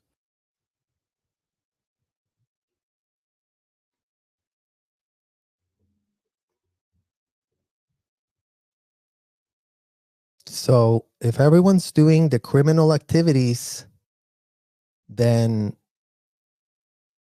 who cares? And that's why even you, Claire Headley, are going to run into a big problem because Jesse Prince just outed you. You had to be willing to show them that you were willing to do that criminal activity. Otherwise, you were not going to be part of their clique. Hand selecting the people that would actually do this, you guys. Hand picking, like, oh, you come here, you got what it takes, you got what it takes, you've shown that you got what it takes, we're all committing the crimes now, so we're all co-conspirators, we're all implicated, let's just, continue. Why not? Like, why not continue implicating ourselves? Why not just, continue doing disgusting things, all of us full knowing, all of us covering up for each other, because it's a big, big, big fraternity. Isn't it a big, happy family, you guys? These people. Because this is just a full-blown cartel of self-infantilized, fully self-infantilized, military-wearing, stolen valor, crazy asses reading the books of an indicted convicted felon that everything he wrote in the books, he pulled out of his literal ass. So by all means, start pitching how y'all were part of a religion, because right about now, pulling something out of your ass is not religion or theology or technology for that matter. So explain to all the kids you have all scammed why pulling things out of your ass and reading that disgusting stuff was what you all decided to park your critical thinking skills far away so that you could really just be a slave to your own stupidity. And since everyone does it, now everyone is culpable. So everybody keeps quiet about it. No. Since everybody does it, everyone's culpable, so everyone keeps quiet about it, and then they keep quiet about it, and then they're still keeping quiet about it, you guys, and then they still keep quiet about it, and then they purport they're going to really talk about stuff, but then they just keep more quiet. Isn't that great? I mean, at least Jesse Prince just outed them all. Jesse Prince was in RTC, Jesse Prince was at the top of this pyramid scheme of abuse. So he would know what in the hell he's talking about. This isn't hyperbole, Mike Rinder. You wish this was hyperbole. You wish this wasn't the truth. You wish. And so many kids would also wish that. But unfortunately for us, that's what we got. All of you committing crimes together, all of you full knowing, all of you covering your asses as you do today. Coming clean about nothing. Writing no real overts, no real withholds, and just giving your paperclip, sanitized, highly curated talking points. So you really can pitch yourself as a victim hero, and you really can sell to the media and anyone who gives you an audience the time that David Miscavige stuck you in a trailer as a full-grown man that you were. No one talks about it. As I said earlier, the people, the hierarchy of Scientology does not practice Scientology as it is written in some of those bulletins. Okay. And yet again, you guys, we have to push back on that ridiculous talking point that has permeated, literally permeated all through the. If only we would have all done what L. Ron Hubbard said, you guys, we would have all been so happy-go-lucky. You total pathetic imbeciles. As much as you want to make David the boogeyman, remember, you guys, and this really goes to show how pressed they are for having been dethroned, over having the power of the sham 501c that they were all so pressed to be the top of that pyramid scheme, and the COB, and the one that has the real control, and the one that really knows, and they're all jealous AF. It's what's so pathetic. They're not regretful of their actions. They're not regretful of their unhingedness. They're not regretful over all kids implicated in whatever in the hell they did. But you know what they're really, really pressed about? What he just told us. So in what world did L. Ron Hubbard tell you to lock people against their will, and that was going to be therapeutic, Jesse Prince, and that not be the problem? In what world did L. Ron Hubbard pitch to you to go and literally run deranged, unhinged depositions to practice law without a license, all so you can launder for a profit? Do not get this twisted, you guys. For a literal profit. They're profiting when the felony is fully admitted to inside of these hotels. They're profiting. Oh, you just admitted to literally SA of a minor? Okay, well, you know what? Let's write you a program. And you could ask Jesse Prince. He was one of the ones that would write the programs. Step number 1, get your evil purposes handled. Step number 2,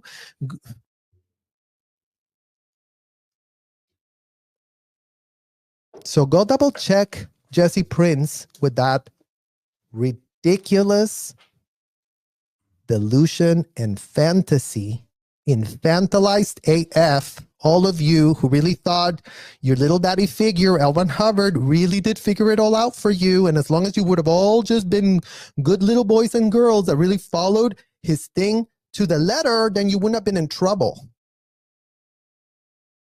And imagine being the pathetic media that listened to that stupidity, you guys, and couldn't push back whatsoever. Wait, David is the chairman. But who's the founder? And what did the founder say to do? The founder is senior than all of these slaves, you guys. All of them were just L. Ron Hubbard's bitch. But they don't want to have that realization because it's going to like shatter their own ego perception of who in the hell they think they are.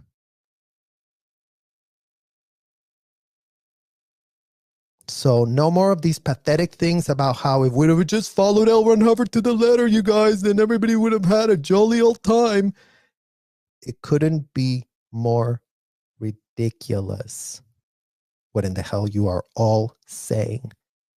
L. Ron M.F. Hubbard is the reason, the sole reason y'all have the type of blood in your hands that you all share collectively as the adults at the top of the pyramid scheme, scheming and scamming minors at an industrial size scale. So once again, we are not here to cradle and canoodle your delusions anymore. We are sick of it. Raise y'all's confront of evil. Raise y'all's humanity. Try that. Try getting some humanity inside of your brains and seeing if any of your humanity was eroded by the time you really agreed to follow everything that L. Ron Hubbard pitched to you without a shred of critical thinking skills, because that would be great for all Scientology people that really want to pitch that they were victims as full-grown adults implicated in the systemic institutionalized trafficking of minors across state lines, across countries, across wherever in the hell you felt like sending any of us. Entire organization at the top of Scientology is completely corrupt. They find it laughable that people lower down in Scientology believe all this stuff. And yet again, you guys, so they all found it laughable that any of the pathetic public that really go get your freak on to really do a course because you're really going free and you really want to pay for services provided to you by a minor because nothing raises a red flag for you, Trish Duggan. Trish Duggan that is giving them $300 million. But yeah, your hotel chain could not be any more legit, right, Trish Duggan? Or wrong? Right, all of the other IES patrons that really pay to be laughed at by the people y'all think really have your back. You couldn't be more pathetic and stupid.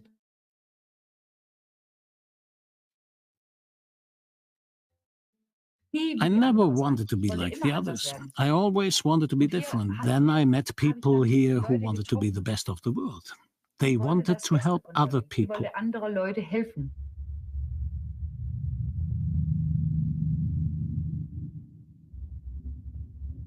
For what I have seen for myself, I know that it's the right place for me to be. And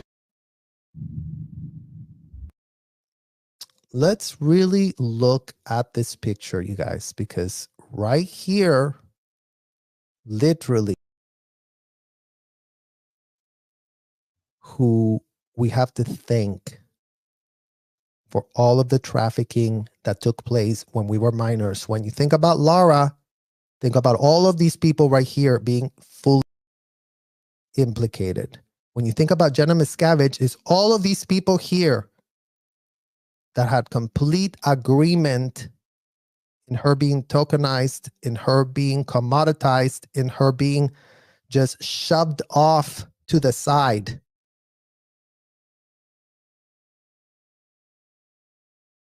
Miriam Francis, Christy Gordon, Liz Gale, Nora, all the kids suffered because these people really wanted to play this little adult ridiculous game where they all really purported to be very, very important as long as they wore fake uniforms.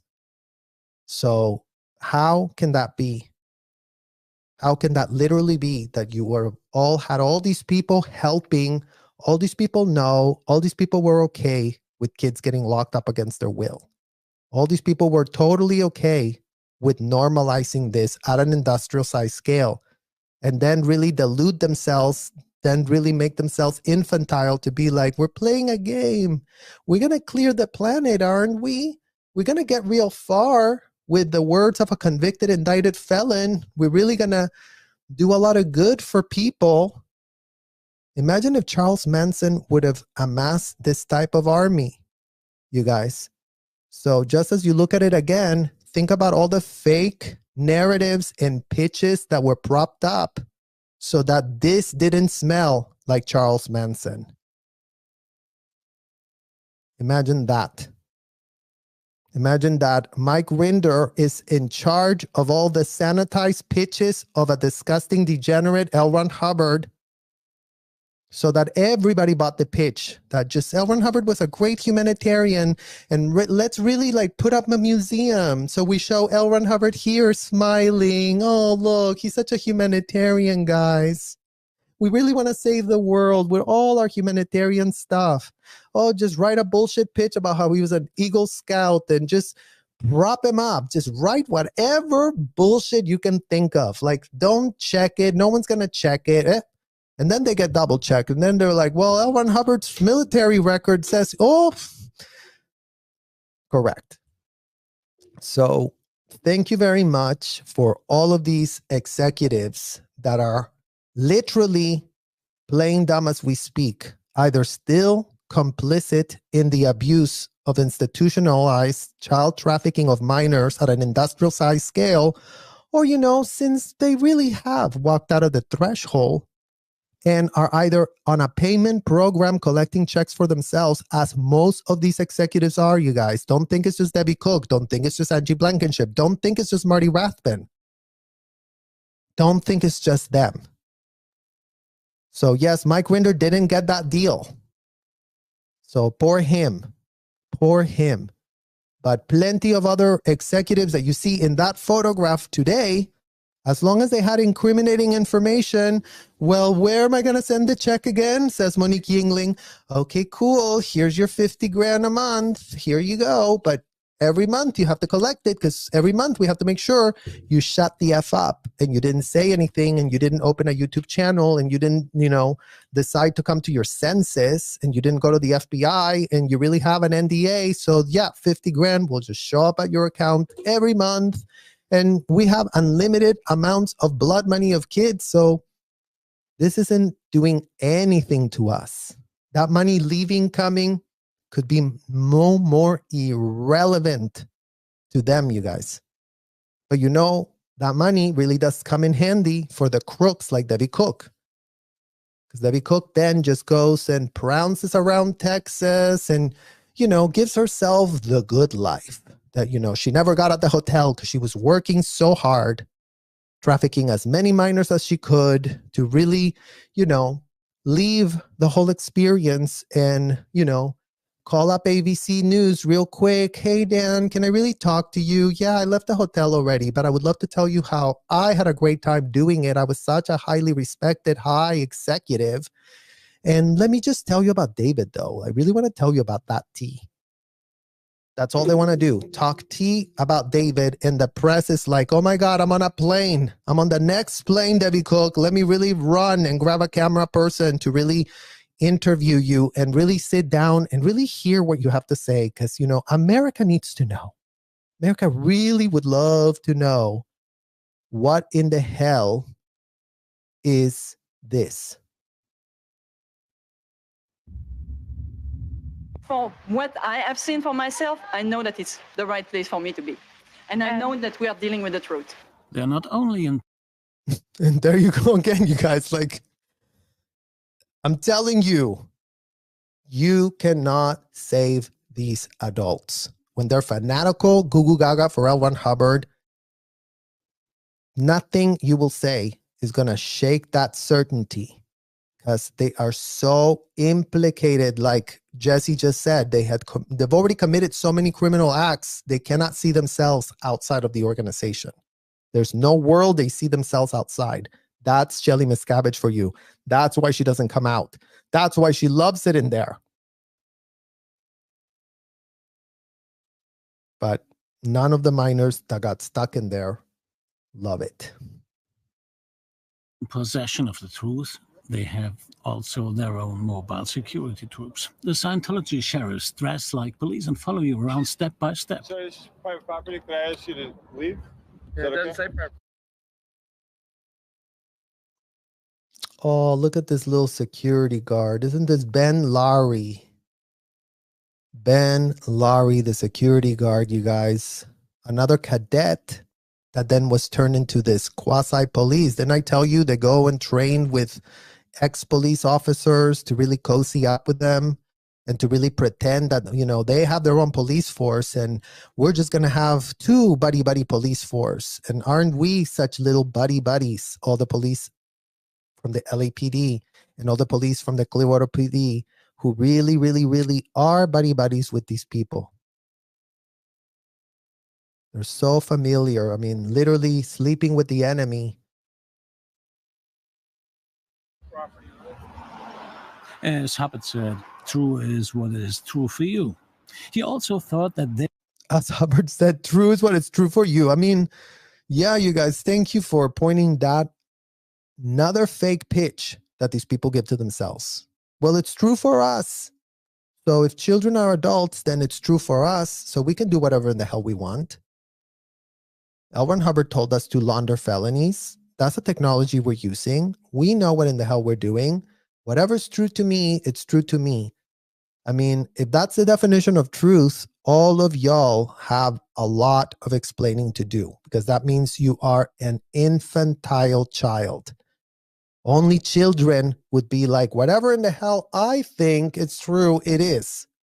If you're a kid and you believe like that, you're like, oh, how cute, how funny. Oh, you really just think that whatever you think is the truth is the truth. Okay, cool, that's great. So plenty pitches of that disgusting man giving his proteges and plenty pitches that were taken literally. They were the only people on earth who have the right to punish.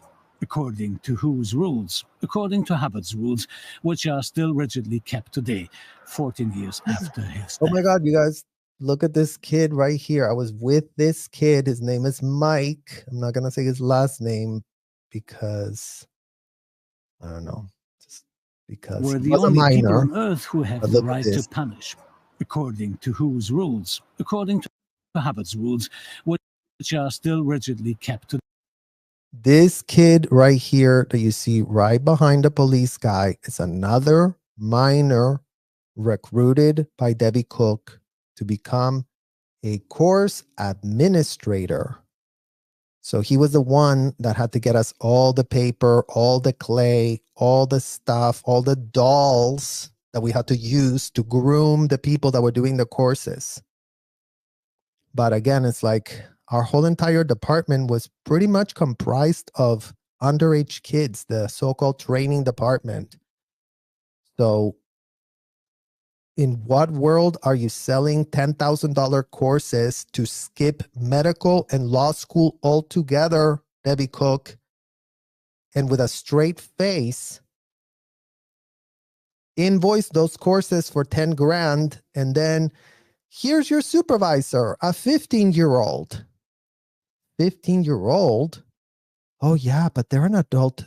They're just an adult in a small body. You'll see. They're very, very good. And yes, you guys, we were very, very good. We had no choice. These people will slice our throat if we weren't good. They were deadly serious. Like L. Ron Hubbard says in Keeping Scientology working, because it doesn't work. You have to keep it working. We'd rather have you dead than incapable. Literal quote from indicted convicted felon L. Ron Hubbard, pitched as an American-bred god by the Tampa Bay Times and all the other newspapers that fell for the pathetic pitch put together by David, Marty, and Rinder. Isn't that great, you guys? That the critical thinking skills of the media could not be more pathetic if you literally pay them to be pathetic. Day, 14 years after his death. Even children cannot escape these regulations. They are made tractable with psychological methods in the education. Look at the size of this kid, and I think that's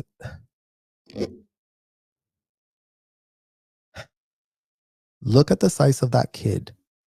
You guys, I think that Serial Ball Melly, who was like an 11-year-old. Over and over again, they are subjected to the same security questions. Has someone ordered you not to tell us something? Do you have a secret? Have you ever taken something which does not belong to you? Have you ever hurt yourself to cause others anxiety? Have you ever done something which you have had to be ashamed of? Have you ever done something you had to be ashamed of? So by all means, you guys, think about you sitting in a room. You are literally 12 years old. You're literally totally sort of like awestruck because, again, the grandiosity of the hotel, everything looks so grandiose and polished and Disneylandish on purpose. So you don't suspect that you're about to get literally F the F up. So there you are, being asked, is there something you're ashamed of? And as a kid, you don't even want to be asked those questions. You think it's stupid. Like, what the fuck am I being asked this question? So you're like, no.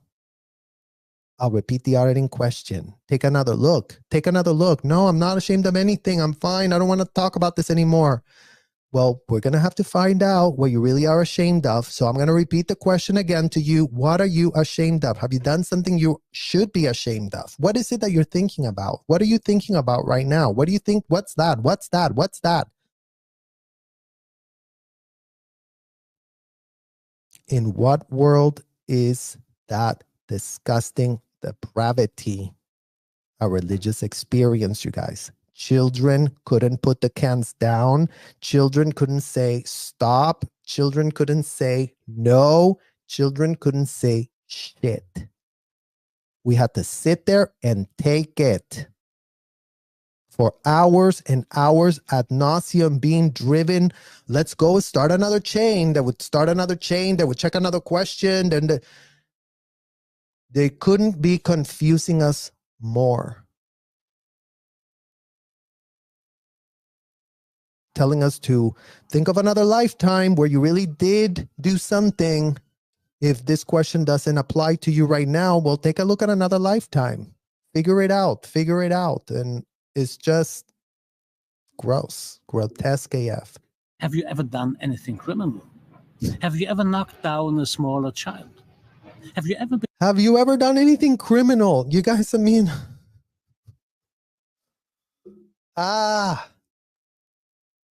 So yeah, Mike Rinder, why in the hell were you all into asking little girls and little boys if they ever had done something criminal? Since you were doing things that were criminal, since you literally had policies in your stupid office that you founded, Office of Special Affairs, a real fancy title, you guys. Give it up to Mike Rinder, who can make shit appear nice. The Office of Completely Corrupt, Unhinged, Depraved, Willing to be Felons is just called the Office of Special Affairs. Isn't that great? Doesn't that sound so much better? Doesn't it sound so much better if every time a child gets essayed, we just are calling it out 2D? All manner of rearrangement of words to just sanitize. As long as they sprinkled their little L. Ron Hubbard pitch on shit, they were diluted enough to pretend that, yeah, my shit doesn't stink. This piece of shit that I'm putting on the platter is not a piece of shit, is whatever delusion they were feeding themselves. So in what world are kids being interrogated and asked if they've ever committed a crime? Because that is what in the hell these people were asking us inside of those hotels. And why were we being asked for crimes when we know today, as of this year 2024, it couldn't be more clear who in the hell was committing the criminal activity? Been ashamed of your parents? Have you ever betrayed a secret which was entrusted to you? Have you ever betrayed a secret which was entrusted to you? So for all of you who really think that there is no going lower with these people, you have it right there. Oh yeah, you're an auditor? Okay, great. Go ask that person if they've ever committed a crime. Oh, now you're their auditor. Oh, now keep that secret. Oh, now it's just between you and him, okay? Don't tell anybody. You promise never to tell anybody. You promise never to tell anyone that that person went around essaying 8 other kids. You promise, right? Because you are an auditor and you can launder this felony because you did do technology that is going to really teach you that. So we are getting into the weeds of what Scientology is, you guys. This is what it is. This is what it is. This is what makes no shred of sense. In what world is a child locked up in a hotel, unable to leave, being asked these type of disgusting, incriminating, unhinged? I mean, what is this? Is this a deposition? Like, in what world are kids being asked for crimes to incriminate themselves, being deposed with no attorney, with no parent, with no one around to check these MFers, to tell them to go to hell, to tell them to stop abusing kids because their advocacy is nowhere to be found? 2024 is the year, you guys, in case none of you celebrated New Year's. 2024, and kids are still being asked these horrendous, disgusting questions. They're still getting deposed without lawyers. They're still being asked to get incriminated because the Fifth Amendment right doesn't apply to kids. Kids can be incriminated, and who cares? Have you ever been a coward? Have you spied on your friends?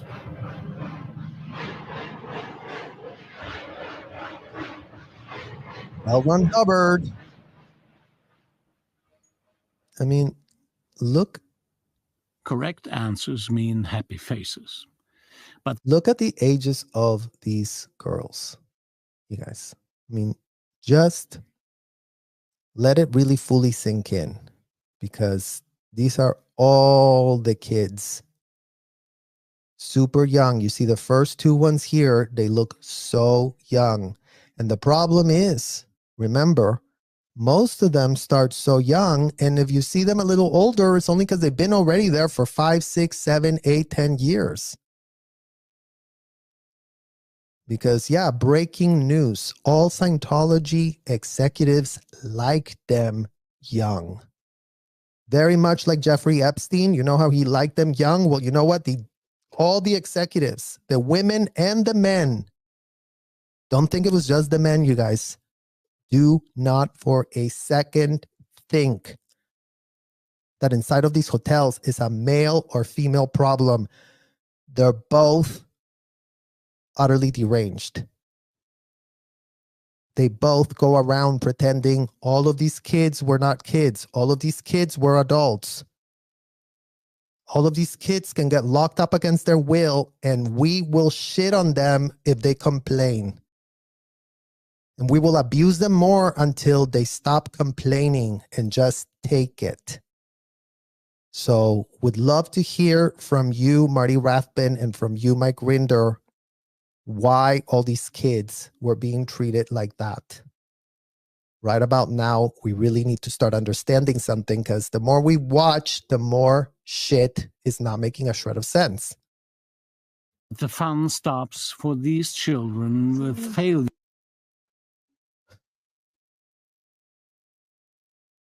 There's Serial Ball Melly, you guys. And I think right behind him is Ryan Arbuckle. And I can't recognize that other one over there. But that's Serial. And he's a kid trafficked from Switzerland. His little mother, Barbara, dumped him there at the hotel. Barbara was this woman that was literally looking for rich men to marry.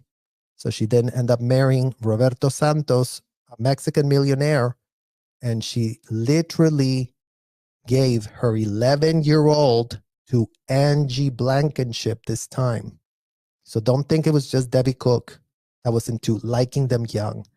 Angie Blankenship loved the young. In fact, Angie Blankenship had her entire organization, smaller than Debbie Cook, mind you. But Angie Blankenship's was like top to bottom minors, maybe 85% minors and 15% adults. Think about that. Angie Blankenship currently left the hotels, you guys, but don't worry, she's living it up in Clearwater Beach. Living it up. I mean, Aaron has already done some videos on her. Her drunk ass came to him at a bar, and allegedly she was like, I know all the dirt that Dave has. I can sink him, but I'm getting paid. So, yeah.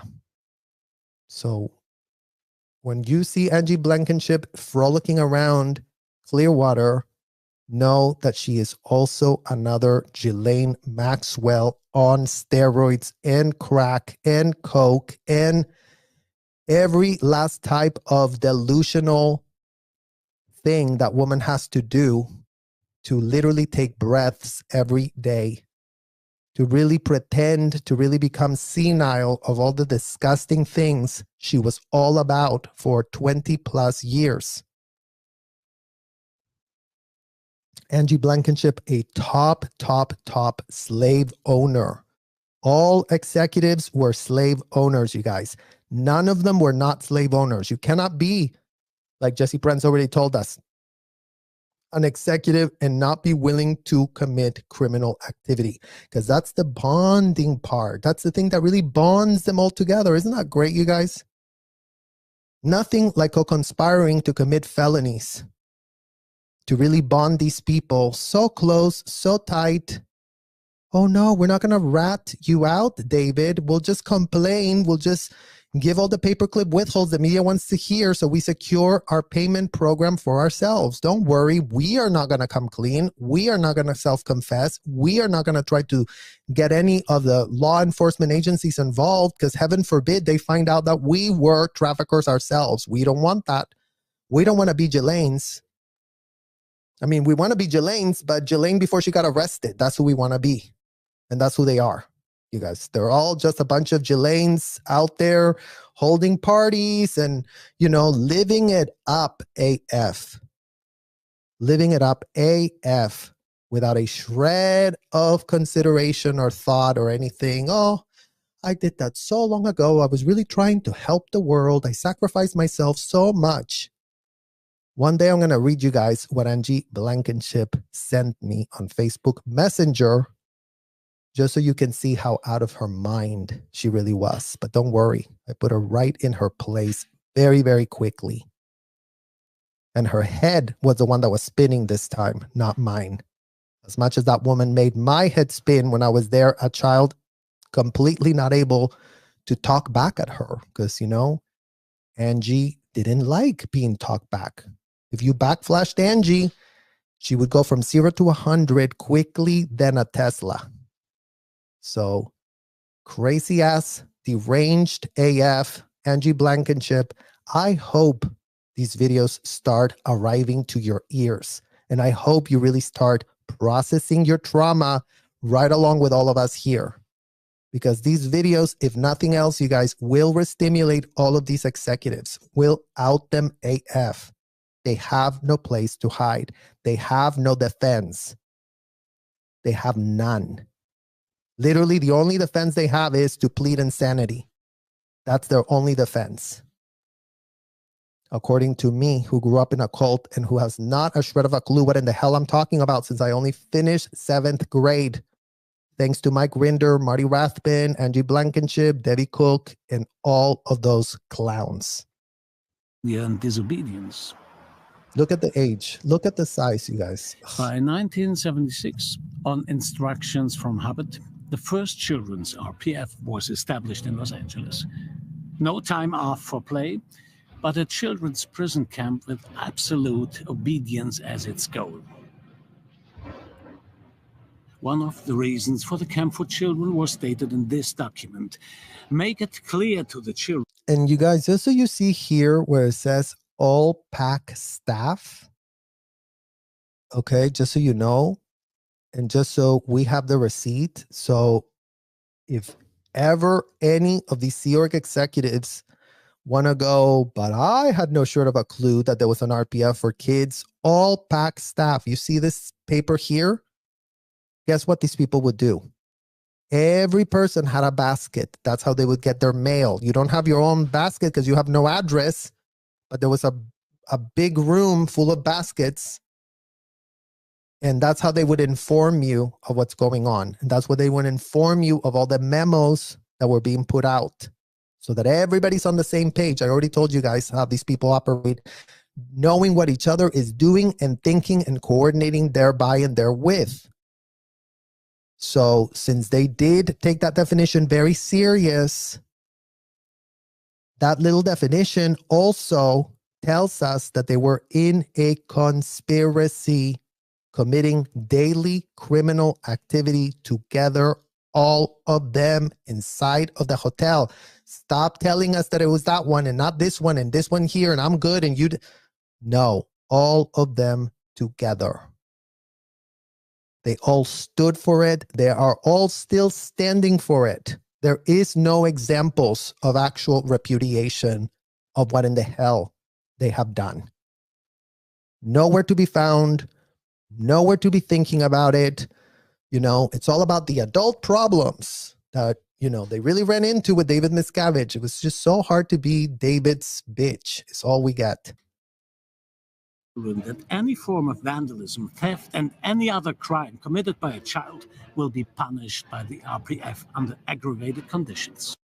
Make it clear to the children that any form of vandalism, theft, or any other crime committed by a child will be punished by placing that child in the RPF under severe restrictions, you guys. So going back to the wonderful deadbeat Sea Org member parents that were fully CC'd on this directive, that were full knowing that they were neglecting their kids AF, that their kids were in an infested roach motel.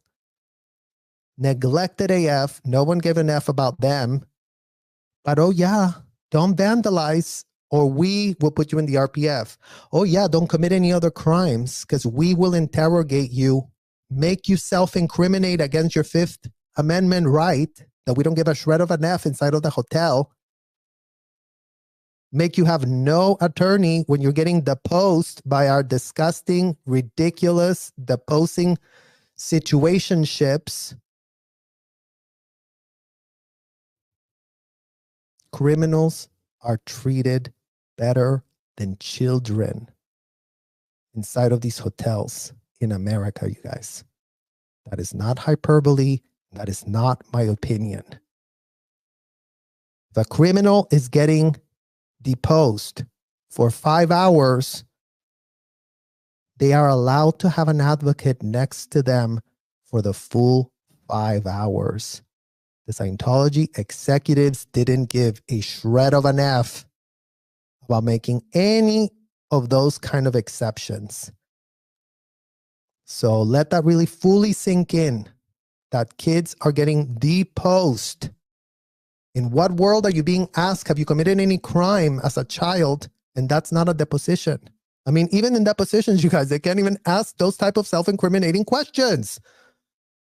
Because then your advocate would be like, objection, you can't be asking my client if he's self-incriminate. That's against Fifth Amendment. Like, shut the F up, don't answer anything, and next question. You can't ask that. Oh no, but in Scientology, you can ask that. In Scientology, you would have put me as the child and my head would have been put on a pike if I didn't ask that. Or if I missed that they committed a crime for which they have not been arrested.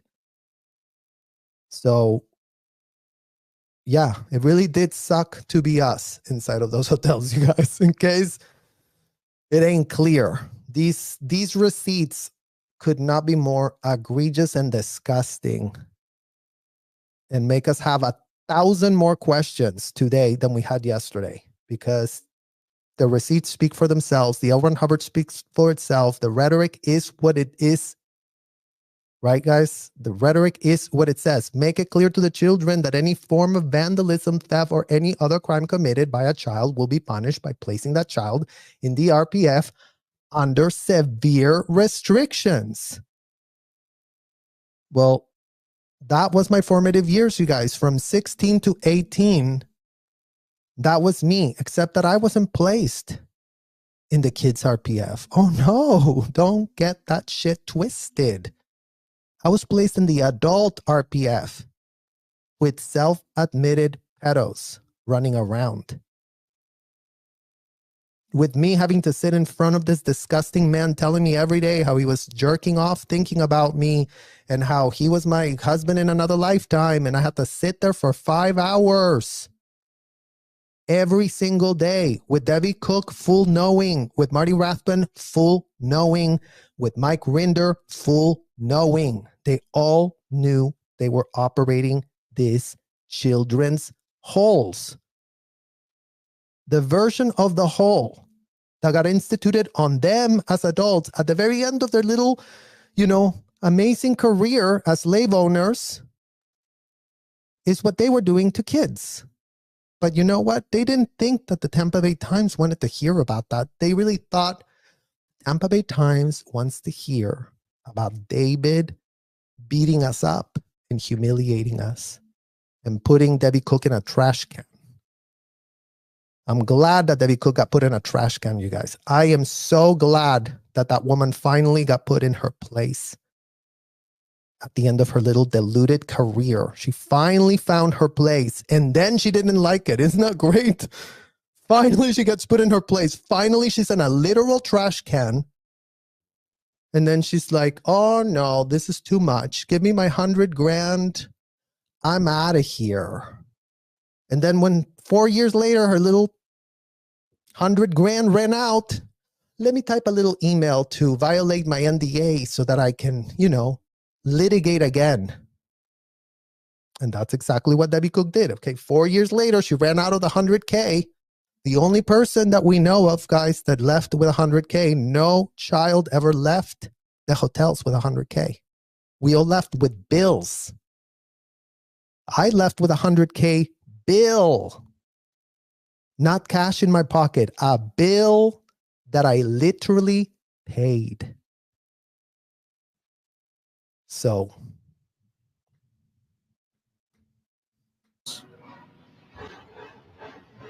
I knew that rather than Scientology being the answer and healing people and giving them greater abilities and making them better humans, it was completely abusive and had no other purpose than to dominate and control people and make buckets of money.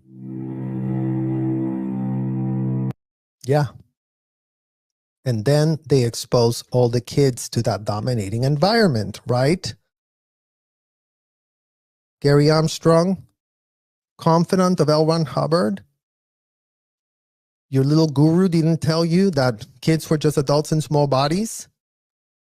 When his own son died in the desert alone, desperate. So, but again, you guys, it was only until little Gary Armstrong ran into the RPF as the founding father of it, as he says he was, that he really thought, oh, let me whistle blow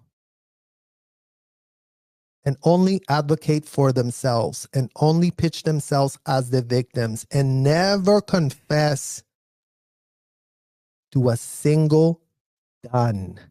What did you all do? Stop. David, oh. What did you do with your own two hands, yourselves? What could be so hard of this pathetic press to pull this string, you guys? In what world? I mean, I tell you, like, if we would have investigated things ourselves inside of that hotel with this level of sloppiness, carelessness, our heads would have been chopped into pieces. But apparently, all of the corporate media, all the people that ask all the wrong questions and go and cradle and canoodle every last consenting adult that signed up to be part of the hotel, that paid to be part of the hotel, that literally bought the pitch by paying cash. Oh, here's some cash for this pitch. Let me grab the pitch. Oh, wow. Kids are just adults in small bodies. Oh, okay, great. Best $100 I ever spent, L. Ron Hubbard. Thank you. Thank you for telling me that.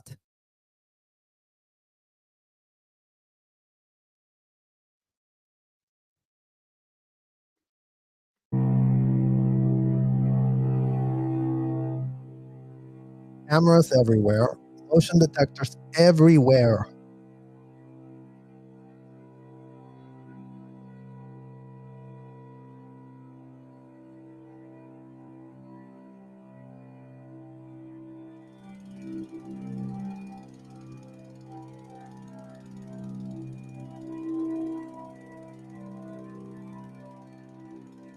There's the woman that disappeared back in the day when she was having a beer for herself.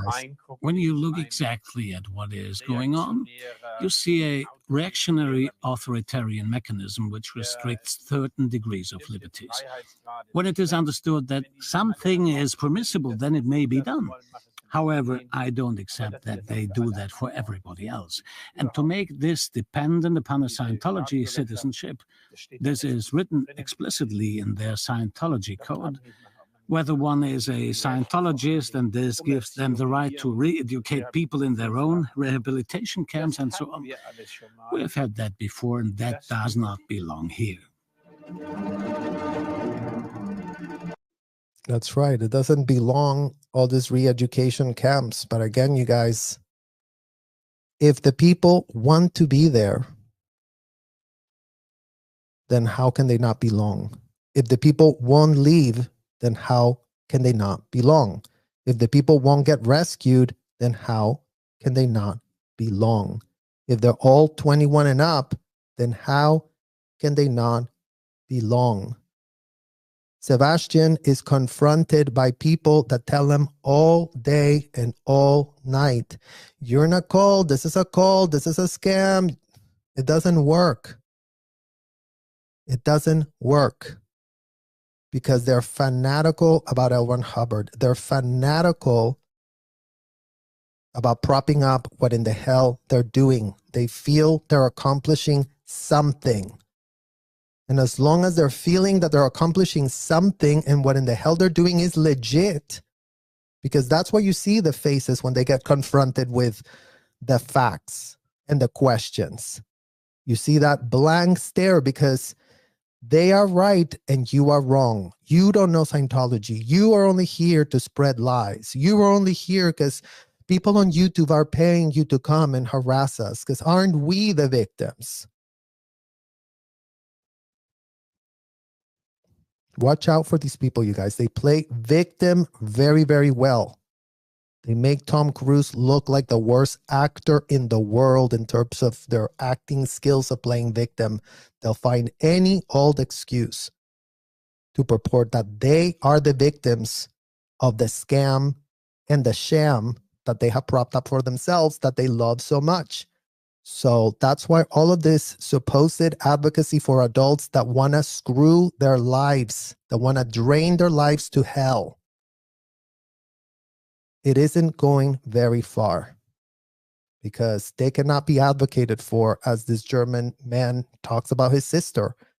And he recognizes that, yes, it's very authoritative and yes, it sounds like it's gross, but who am I to say that it cannot be done? I mean, I can have that opinion. I can think it sucks.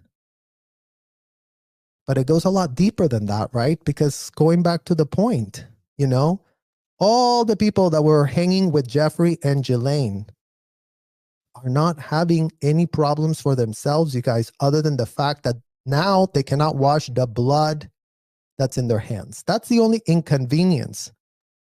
Do you think that people would have stopped hanging out with Ghislaine and Jeffrey had they not been caught? Do you think you could have really gone to, you know, Bill Clinton and said, stop hanging out with Jeffrey, Bill. You really need to stop. You shouldn't be with him. No. That's the answer. Adults make choices. Adults have power. Kids don't have power. Kids don't make those choices.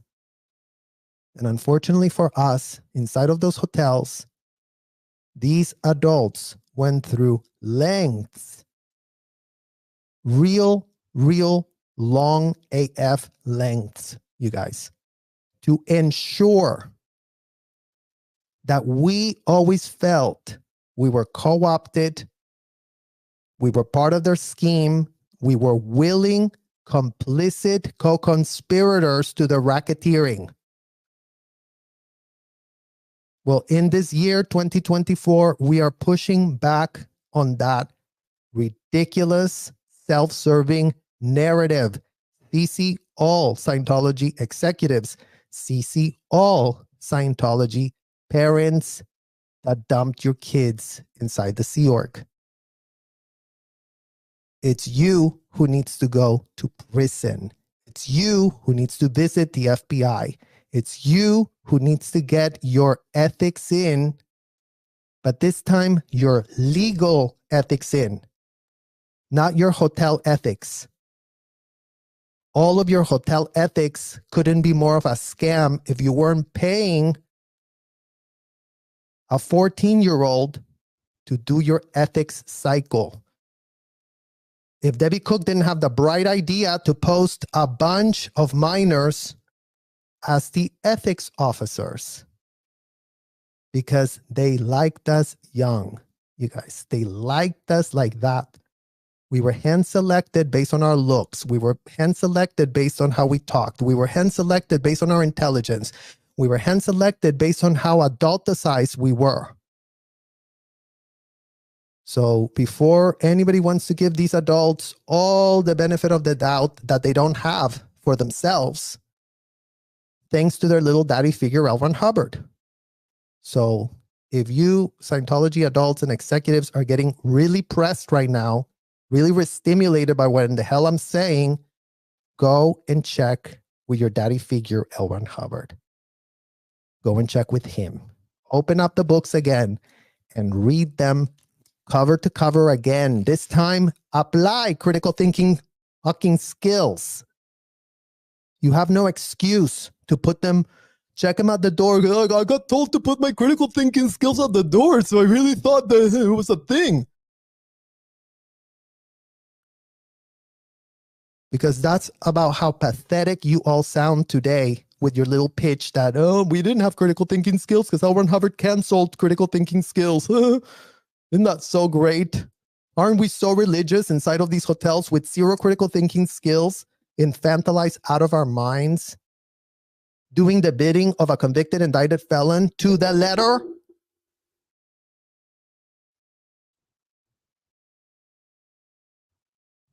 Those are the facts that you have to wake up to, Scientology parents and executives. Those are the literal MF facts.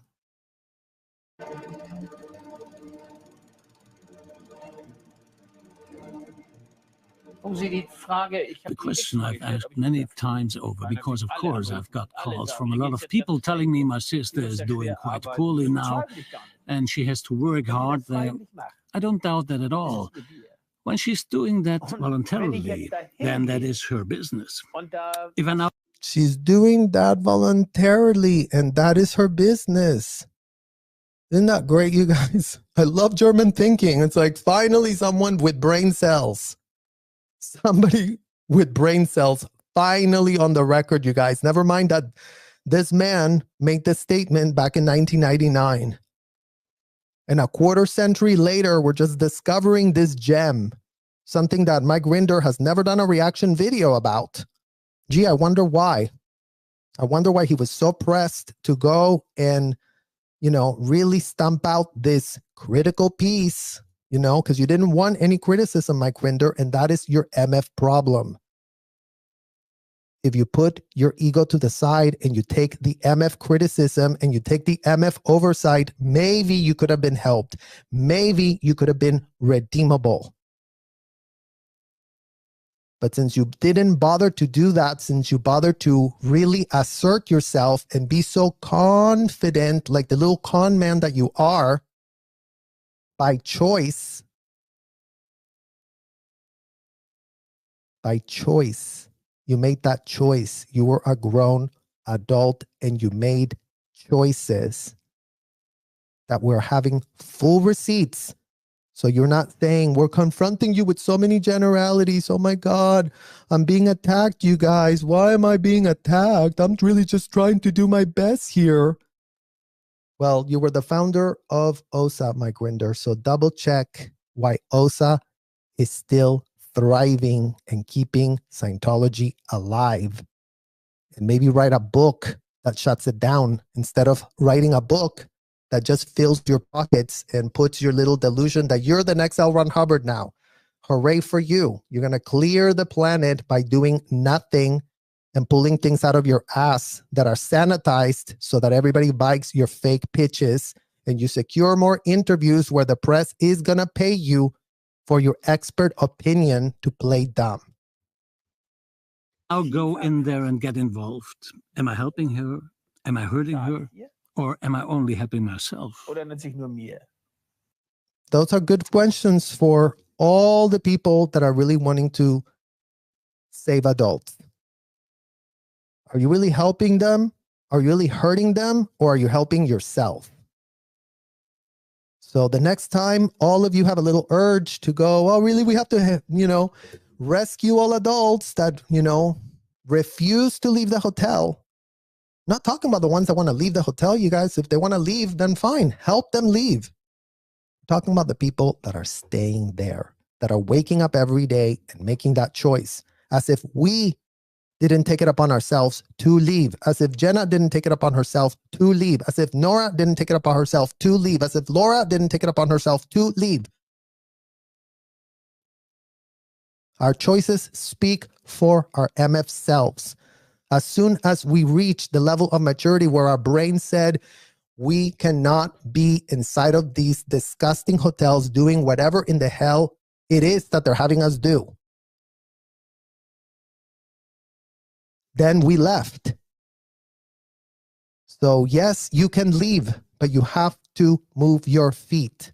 And all the children that are underneath it, I couldn't have left at 16, you guys. I couldn't have left at 18. I couldn't have left. I didn't leave. I would have needed someone to come and grab me, someone to come and tell Debbie Cook, you are going to jail. You are running a racketeering scheme. You are full of shit. But apparently in America, the status quo couldn't be the thing we give an F more about. Because, Florida exploding with the Epstein saga as we speak, as if the corporate media is not cashing checks for themselves, you guys, because, in the aftermath of it all, they really do want to, talk a lot about all kinds of things that we could really talk about now, that we could just really speak our mind, because look at all these court documents over here, and let's just really inspect them. And, oh, Michael Jackson was going around there. Oh, I wonder if he ever took Lisa there. I wonder if he ever took Riley there. I wonder if they just took a little trip to Epstein and, hi, Lisa. Hi, Michael. Hi, everybody. How's everyone doing? So, yes, the corporate media today, you guys, thirsty AF. Let's make the clicks. Let's really talk. Let's really pretend we care about this problem.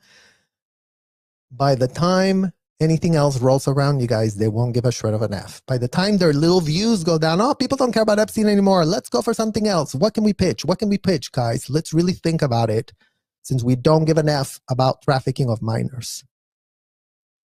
So we wonder why we don't get anywhere is because the incentives apparently are not aligned. And when you're working with corporations that have no spines, such as ABC News, that have no spines, such as Tampa Bay Times, that literally, God knows even where the hell they are, you guys, LA Times, imagine. The LA Times that literally could be invisible. They couldn't be more irrelevant. They're like literally neck and neck competing with the Tampa Bay Times for the worst newspaper of the United States. So let's really see who gets that award.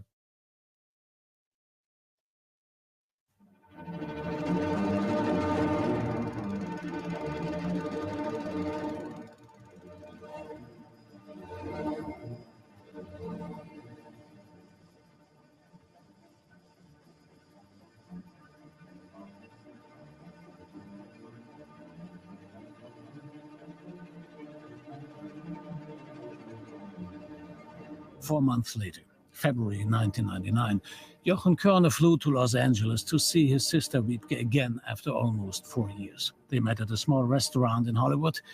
Later, they went for a walk along the beach. That evening, she rode with her Scientology bus back to the world headquarters in Gilman Hot Springs. Now she's a producer there for Scientology recruitment films. She said she did not want to talk over her time in the prison camp with her brother. She does not want to go back to Germany anymore. Madrid, February 5th, 1999. The Spanish state attorney brought charges against 18 leading members of the Scientology organization. The charges include establishment of a criminal association, fraud, burglary, grievous bodily harm, and mistreatment of a Spanish woman in the Scientology prison camp in Copenhagen. The trial begins in the year 2000.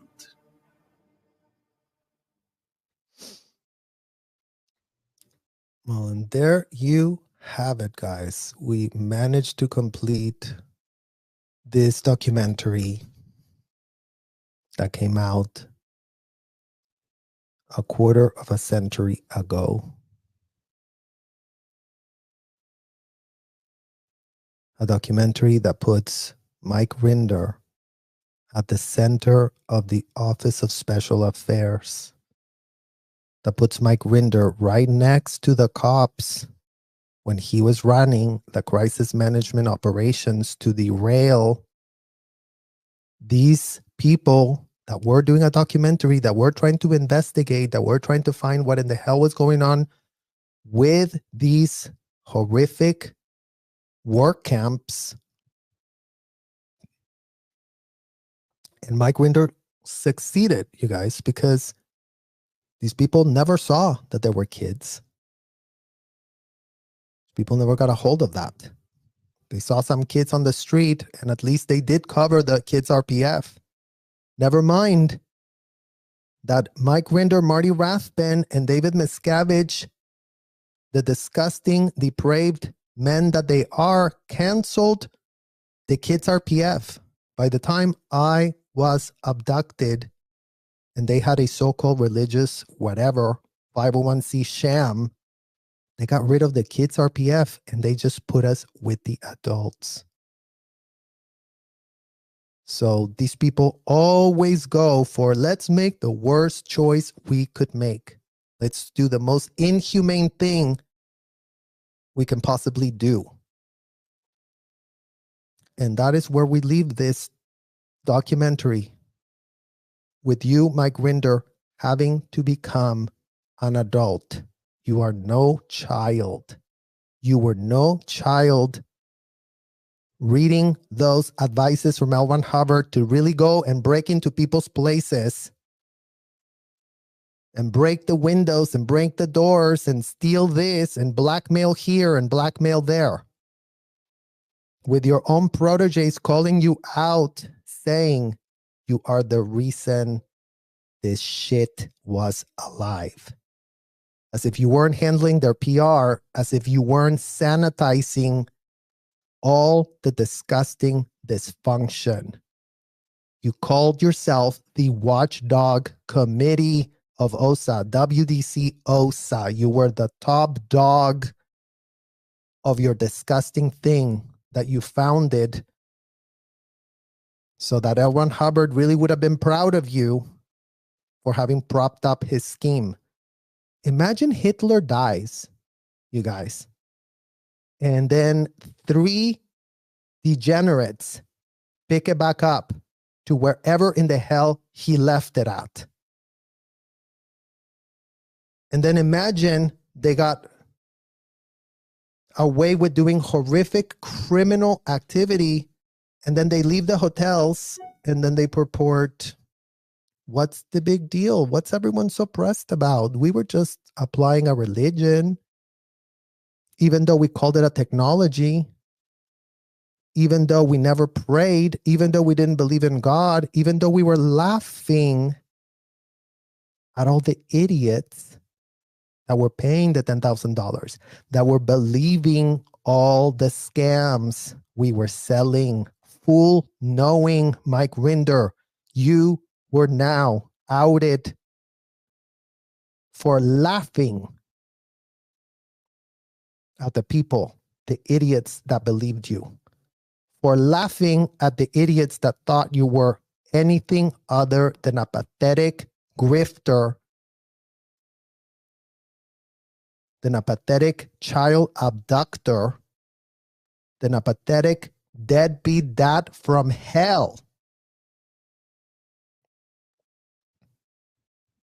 So we will continue calling out these parents, you guys, and we will continue holding their MF feet to the MF fire until they actually start repudiating what in the literal hell they've done.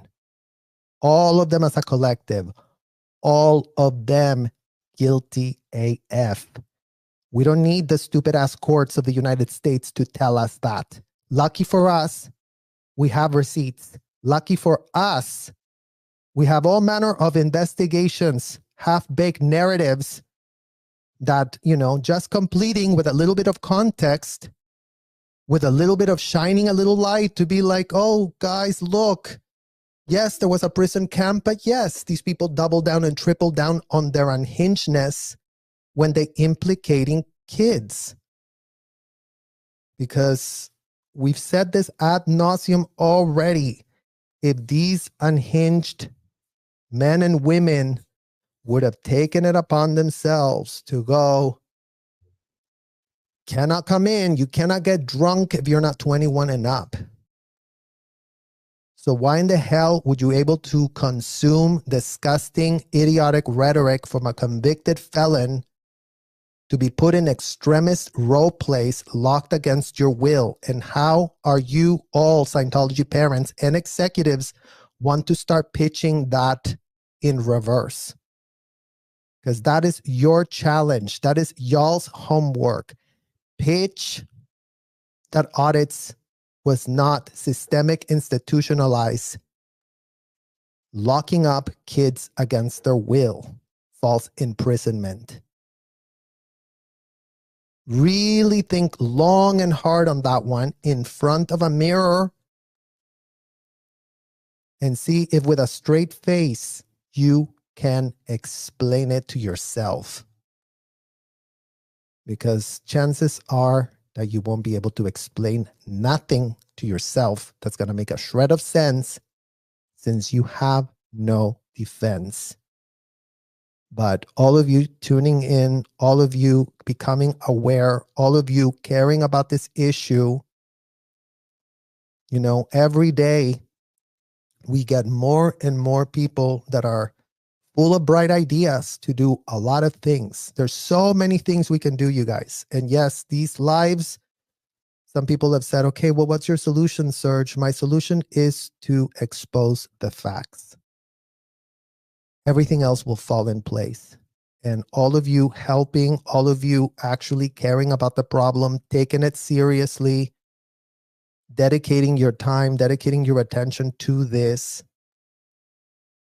is what is actually helping, is what is giving all kids in there hope, because these MFers needed darkness to do what in the hell they all normalized for themselves. And today, we already have right here, as we speak, 179 witnesses on this live. 181 people that have gotten a little context that's been missing AF on this entire watered down, washed up narrative to purport that adults and kids all made the same exact choice for themselves. And yes, we have a burning building, ladies and gentlemen. So go and get the MF kids out. The adults can fend for their MF selves. They are the ones that are lighting up the entire building on fire. They are the arsonists. So stop trying to cradle and canoodle and psychologize and why did you become an arsonist? Were you abused as a child? We don't give a shred of an F. You're setting the building on fire and then grabbing children and locking them up in there. And that's why you are all getting called out on Scientology parents and executives, current and exes. We don't give a shred of an F what kind of status you have. Your statuses couldn't be more canceled, couldn't be more of your scam and your sham. So we don't care if you're OT5. We don't care if you left. We don't care what in the hell you've done. As of the year 2024, you are all in the same bucket of pathetic enablers, grifters, child abusers that are all A-okay with everything that went down. And until we don't have criminal affidavits in the FBI Crimes Against Children unit, y'all have done not a single shred of change. Until we don't have 500 parents sitting outside of all of these organizations saying, no kids, I effed up. I fucked up my kids. I was part of this problem. Then we're going to see that we're starting to get somewhere, guys, because again, it's not even all up to you to figure out what in the hell we need to do. Y'all were not in the hotel. Y'all were not paying to be part of this dysfunction. Y'all were only co-opted to be part of the dysfunction the minute these people saw an opportunity to grift and pitch sanitized, self-serving narratives where they really did see an opportunity to get a little audience and, you know, become a little celebrity for themselves. And let's really sell ourselves as celebrities. We don't give a shred of an F about celebrity. Kids are stuck in the hotels. And your actions show, not your words. I mean, if we go by words, you guys, they claim that they really want to help. They claim that they really hated it there. They claim that they really want to do something about it. But where in the living hell are their actions showing any of that? Because that's what's so missing in the abysmal public record of paperclip withholds. And you guys remember what those are. Paperclip withholds are just simply blabbing points that they've all come up with to purport they really have something important to say since they were the high executives. But every time they open their mouth, all they say is blah, blah, blah, blah, blah, David, and blah, blah, blah, blah, blah, David, and blah, blah, blah, David, and blah, blah, David. So in what world can you build a criminal case when all these literal, willing co-conspirators just go blah, blah, blah, David? And they didn't get caught in the act because they bought the police. They didn't get caught in the act because they kneecapped the IRS. So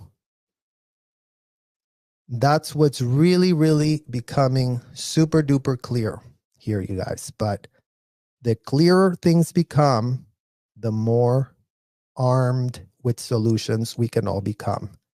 The more the actual receipts get shown and exposed. So it's not just Mike Rinder saying like, oh, you got, no, we saw the policies, Mike Rinder, of your offices.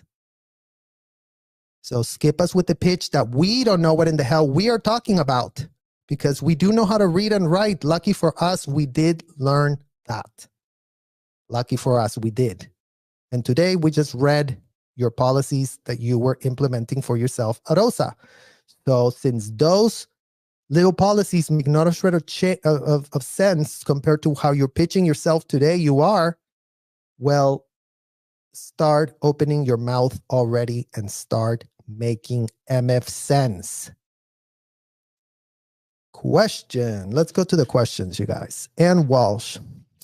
Sir, do you think some members hesitate to contact Aftermath Foundation because high-ranking executives Mike, Claire, and Amy? Well, you guys, this is what I'll say about this. The same organization board that we had in a sham 501c, the same exact organization board has manifested for God knows what in the hell reason to the same one that we have now that we left. Because we have RTC, we have OSA, we have gold,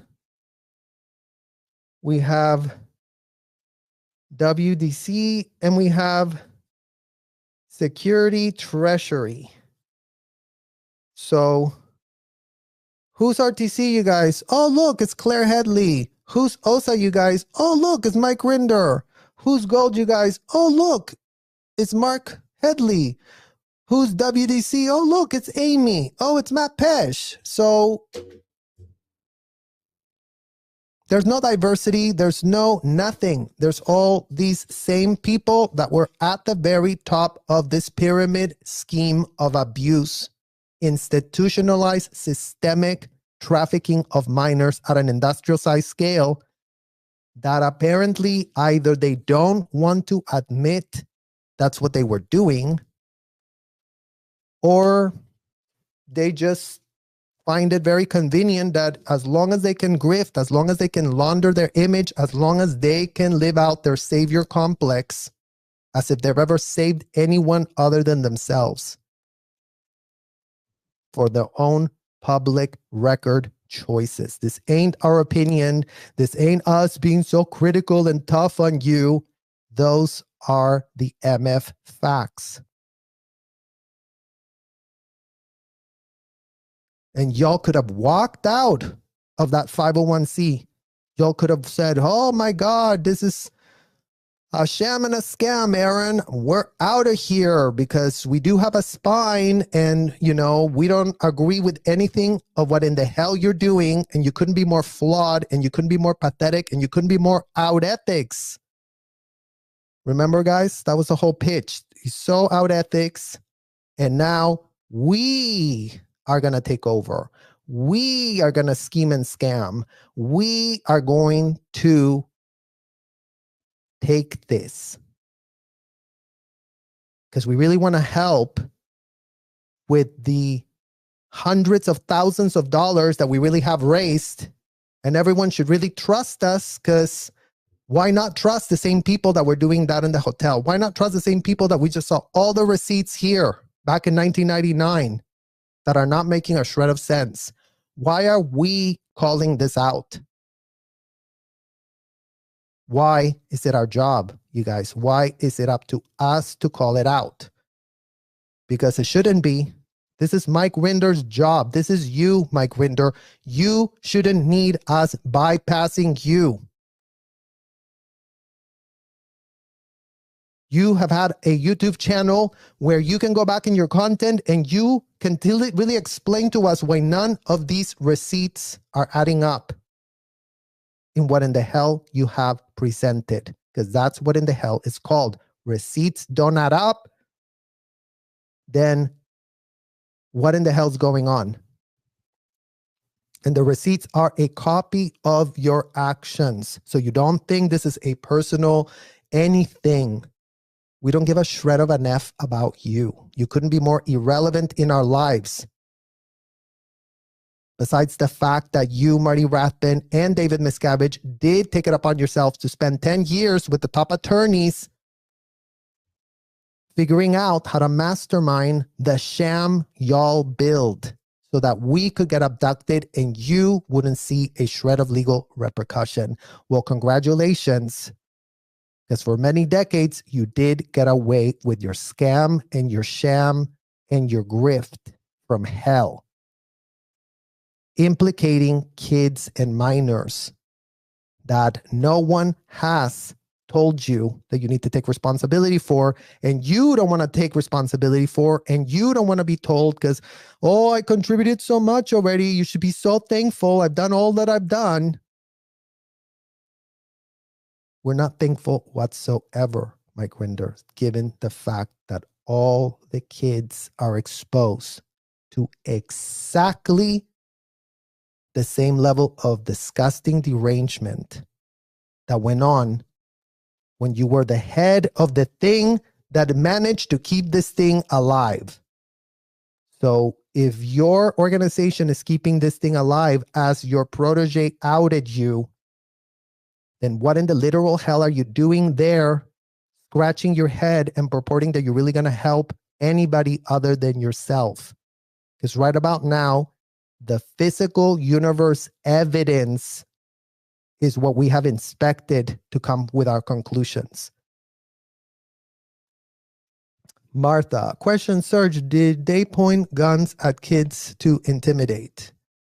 No, they didn't do that, Martha. But they did bring him around. You guys, when I was leaving the hotel, all the security guards had guns and pepper sprays and walkie-talkies, and they dressed like cops. And, you know, they were, again, fake cops, fake AF cops. And like what Aaron was talking about that today in the live, that this, the guy outside of Streets LA, the security guard there, they act all senior. This is not a security force like, oh, okay, we tell the security what to do. No. Inside of the hotel, the security people are the slave owners and the slave drivers. So they are the ones that are senior to Sebastian, senior to all those girls that you see there recruiting. So they didn't point the guns at us. I don't have a single incident that I can think of doing that. But again, they made a big show and dance. Oh, we're doing this training, and, you know, all the security guards would be doing almost like military trainings by themselves. It was all these men. It was, again, another, like, you know, like a fraternity of them. Okay. And again, because they're always in security, they would become deranged, and they would become power hungry and power trippy and abuse their power all the time on kids. So even though, you know, they didn't use a gun to point to our head, but we know who they were. They didn't have to point the gun. The gun was there for intimidation purposes, to show us that we were owned, to show us that there could be repercussions for saying no, to show us that there could be repercussions for leaving without getting their permission. So there's still very nefarious repercussions that came with that. But thank you for your question, Marta. And thank you, SB, for your super chat. I really appreciate it. Thank you so much. And Robert, I'm praying for your protection, Serge. Expose them. I got your back. Well, thank you, Robert. And thank all of you guys that have our back, that are listening, that are paying attention. And this year we will continue to expose all the corruption that's come from the people that have laundered the image of these executives. And we're going to continue to demand that all grifting executives that took it upon themselves to recruit minors start coming to the table and answering our questions. Because the table has flipped, y'all. The table couldn't be more flipped AF right now. We have questions and we deserve MF answers. And y'all owe those answers.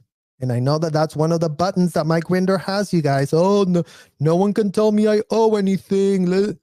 You were the founder of OSA, Mike Rinder. You owe every last shred of child an explanation of what in the hell type of 501c you decided to prop up for yourself, for your own ego mania derangement. So take yourself to therapy if you need to. Right about now, go and make that choice.